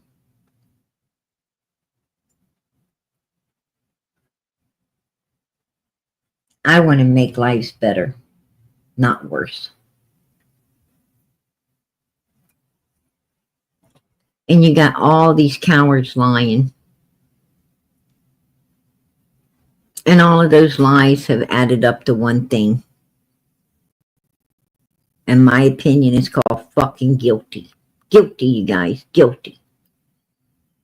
And I think there's enough solid evidence in this case with Allison's lying and with Hunter's lying, and with Don and Candace's, and Jody Sue's, and Andy's, and all of these people's lying to solve Summer's case. And I also think that, if law enforcement really wanted to find Summer, they'd get their ass across the road to Morrison Cemetery and start looking where Jody Sue, Andy Bernard, and a whole lot more of these suspects have, been talking about and pretty much given away for the last 4 years of where the kid's at. Right? Donald says he's right down the road in a beautiful place. Morrison Cemetery. Candace says she'll always be with me. We'll go outside and look over Morrison Cemetery. Andy Bernard's, well, I don't even have to tell you about him. Jody Sue says, there's a big blue tin over there. The day she disappears, Morrison Cemetery. I'm not even afraid to say it. I believe she's right there in Morrison Cemetery, says Andy Bernard. How many more people has to say it, man? Like every one of these suspects already said it. Who else needs to say it? Even Marlena Crawford. I ain't been to Morrison Cemetery since the day Summer passed. That's what she said. The day Summer passed. Meaning she's no longer with us.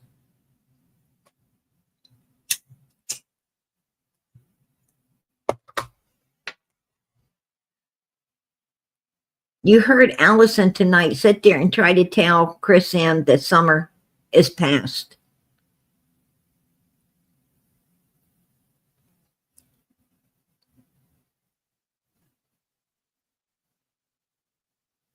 You've heard Andy Bernard. Summer's past. You heard Jody Sue. Summer's past.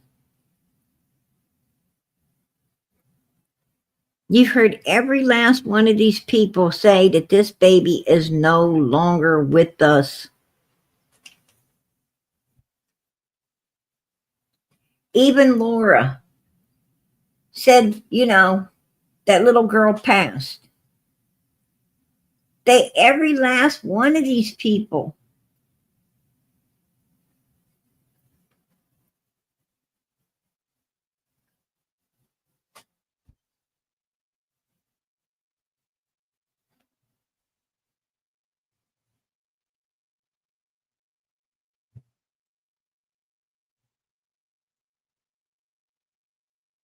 And that's the only way that we can cope with all of this is knowing that this little girl is in the arms of the Lord. The only thing that makes this easier is knowing she is where we want to be one day. She's already there. No more pain, no more sorrow, no more misery, no more being used, abused, hurt. She has to go through no more of the shit that seemed like it wasn't ever going to end for her. She don't have to go through no more of that. She don't have to go through no more of that fear. She ain't screaming, help me, somebody, anybody. She don't scream that no more. Because God helped her. It is a terrible thing, man, when God himself has to help a child because no one else surrounding the child will. Right?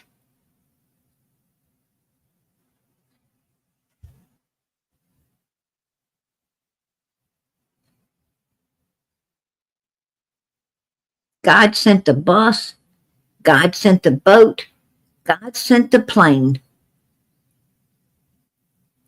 And nobody helped her.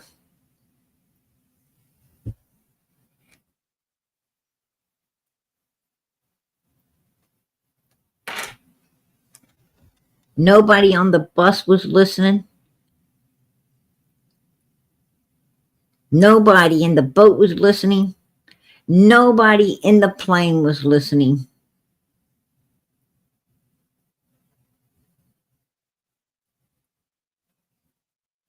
And this is the result of no one listening and no one telling and no one doing what needed to be done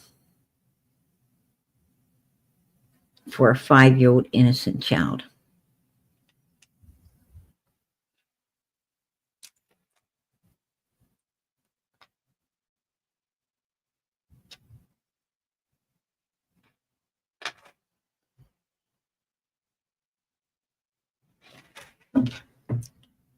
Andy Bernard went from, at the very beginning, I went to him and I told him,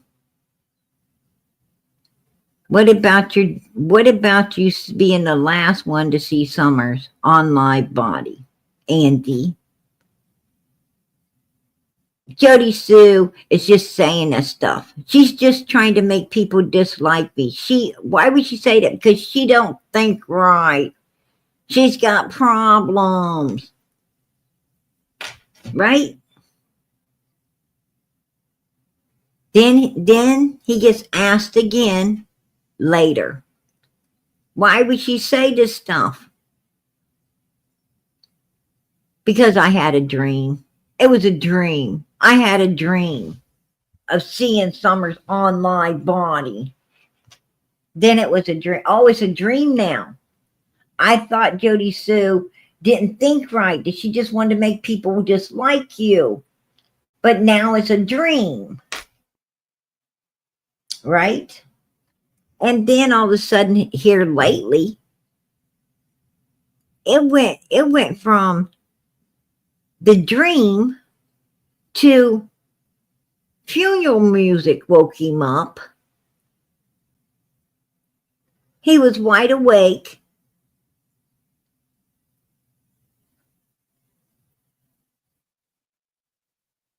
And he just knew from that funeral music that Summer was being buried too. Go figure. Go figure. Right?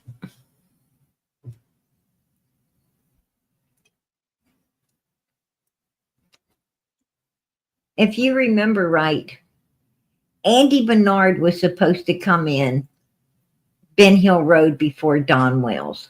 Put a 1 in the chat if you remember Jody Sue saying Andy beat Don home. That Andy came in and then Don came in later behind Andy.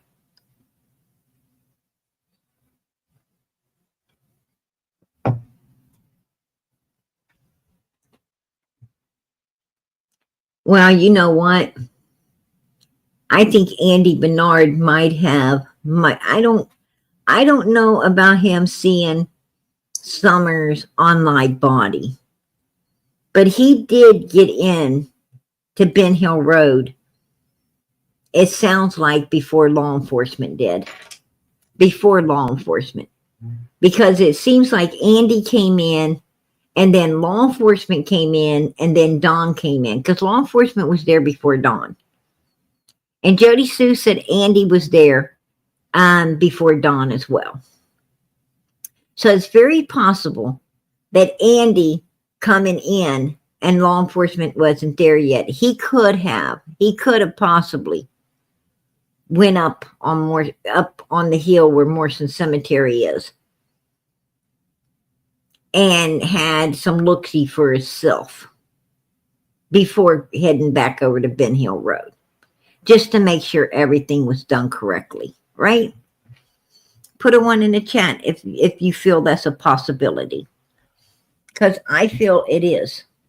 And that may be how he absolutely knows where she is and ain't afraid to say it, right?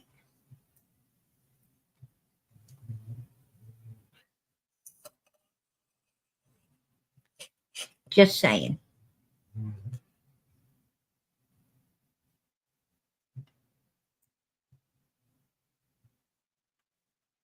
That's my opinion. I have to keep it.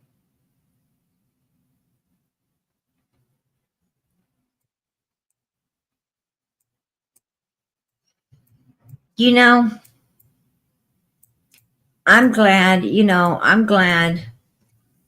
I'm glad that, Summer is with the Lord too. But I wish she was with us. I wish that she would have been in any home other than Don and Candace's. I wish she would have been with any of us, any one of us. I wish she could have been in Miss Justice's home or Australia's home or, Denny's home, Lady Q's home. I wish she could have been with any of us besides them. Because you know what? We give a damn. And she would have had a great life. She'd have had the life she deserved and been free to live it and follow all of her little dreams and become whatever she wanted to become in this life. She had every right to still be here with us. No one has a right to cut another human's life short. You don't have that right. The Lord give it, the Lord take it away. Blessed be the Lord. No one has a right to do this.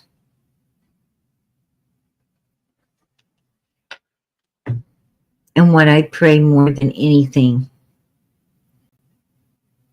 is the evil beings that did this gets caught and they do get put in prison. Because if they made this little girl a victim, they'll make another one a victim, and another one, and another one. And we don't need no more victims.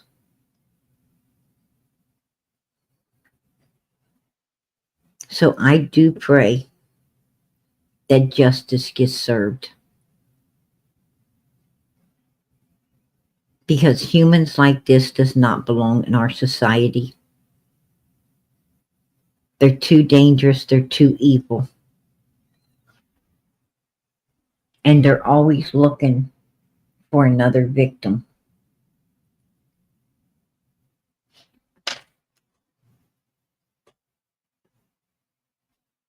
Someone else to destroy.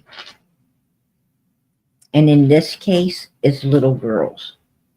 It's children. Their fetish is children.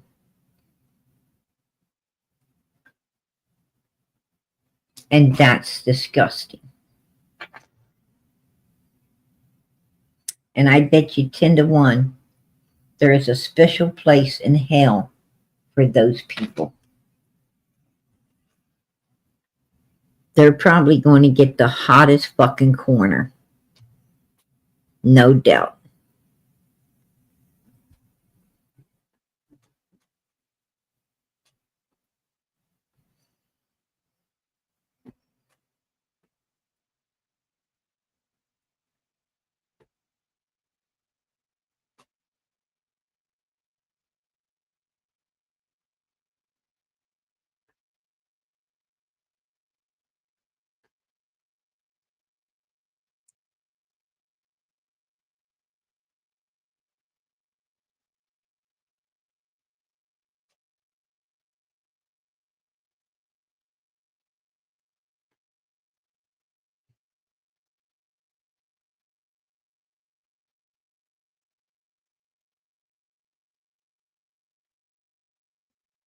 Well, there's a garage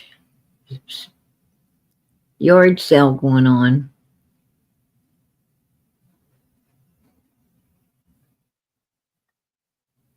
They're going to have a festival where garage and yard sales are held.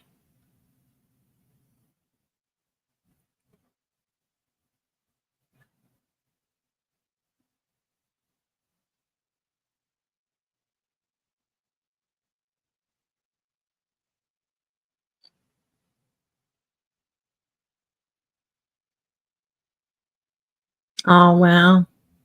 That is beautiful, Australia. That is beautiful, girl.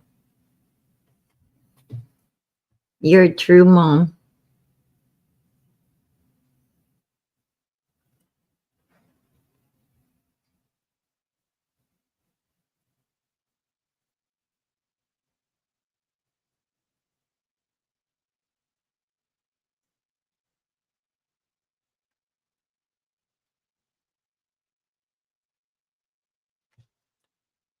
Friends of my kids just moved in my house. Don't leave.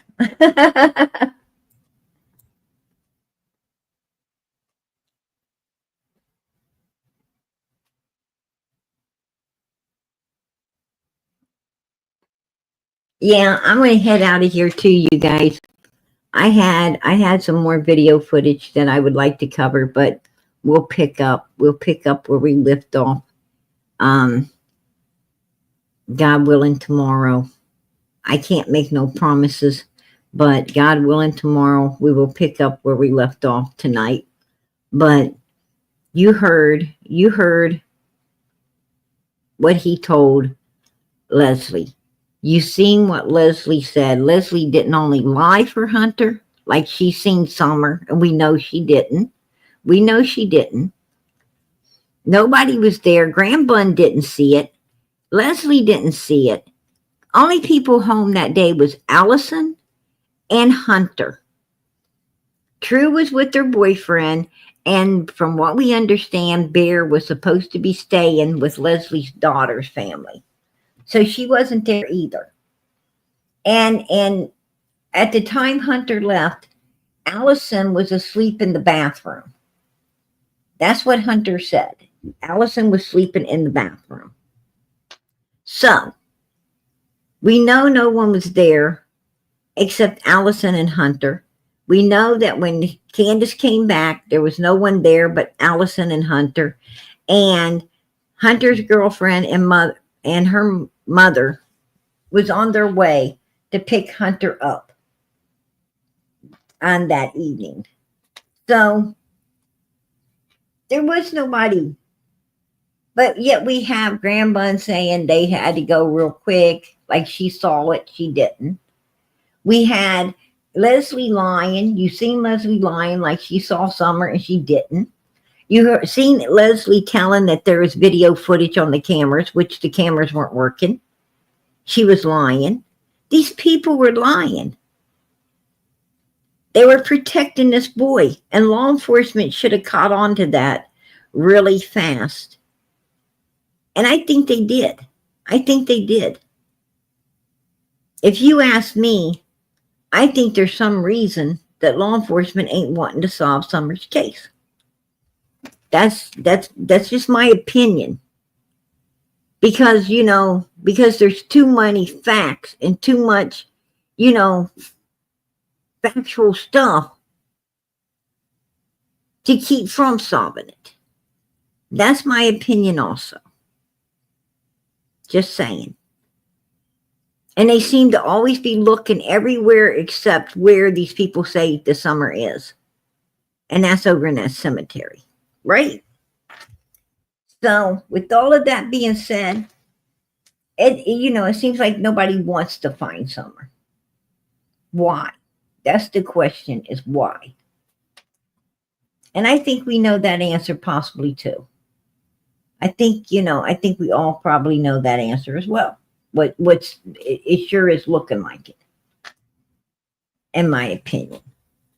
So, what do you do with a case like this? What do you do? Well, you keep doing all you can. You keep doing all you can, and you just keep praying until God does what God does. He answers our prayers and solves this case. That's what we keep doing.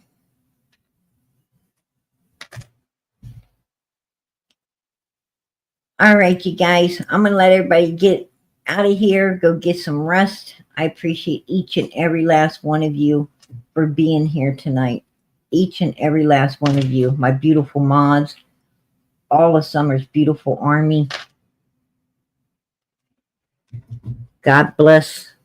God bless, and may God be with each and every last one of you who are truly here for this little girl to help bring her home and get justice for her. God bless each and every last one of you. And I'm going to tell you, I told Vic I was going to ask prayers for her friend. She has a friend needing prayers. I told her at the end of this live tonight, I would ask all of you, Summer's Army, to please send prayers up for her friend. We don't know what's wrong with her friend, but God does. And that's the only person who needs to know is God.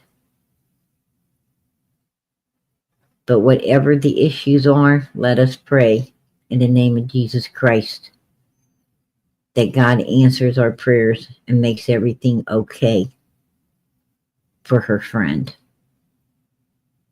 And makes everything okay for us as well.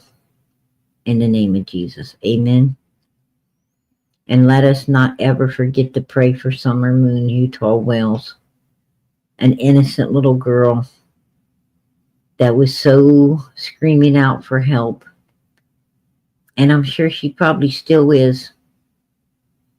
Probably still is, for her brother's sake. For her brother's sake. She probably still is. And I'm sure this little girl wants to be found. I'm sure she wants to be brought home. She wants to be laid to rest in her own place, so her brothers will always know where she's at, and they'll be able to visit and put flowers. And I know she won't be in that grave. She won't be there because she's with the Lord. But as they stand there and they talk to her, I'm sure she'll be able to hear it.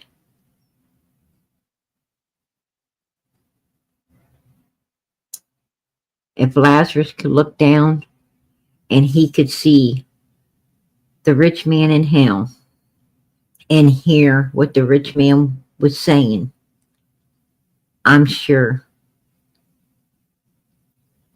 that someone in heaven, these children that are no longer with us, I'm sure they can look down and they can see too, and they can hear. And I'm sure Summer would love for her brothers to be standing by her own plot, talking to her. I'm sure she would love to be able to look down and see her brothers know where she's at and be able to put flowers on her grave and know that they had nothing to do with what happened to her. She would love to see her brothers be able to go off and live life in peace the way she wished she could have lived hers.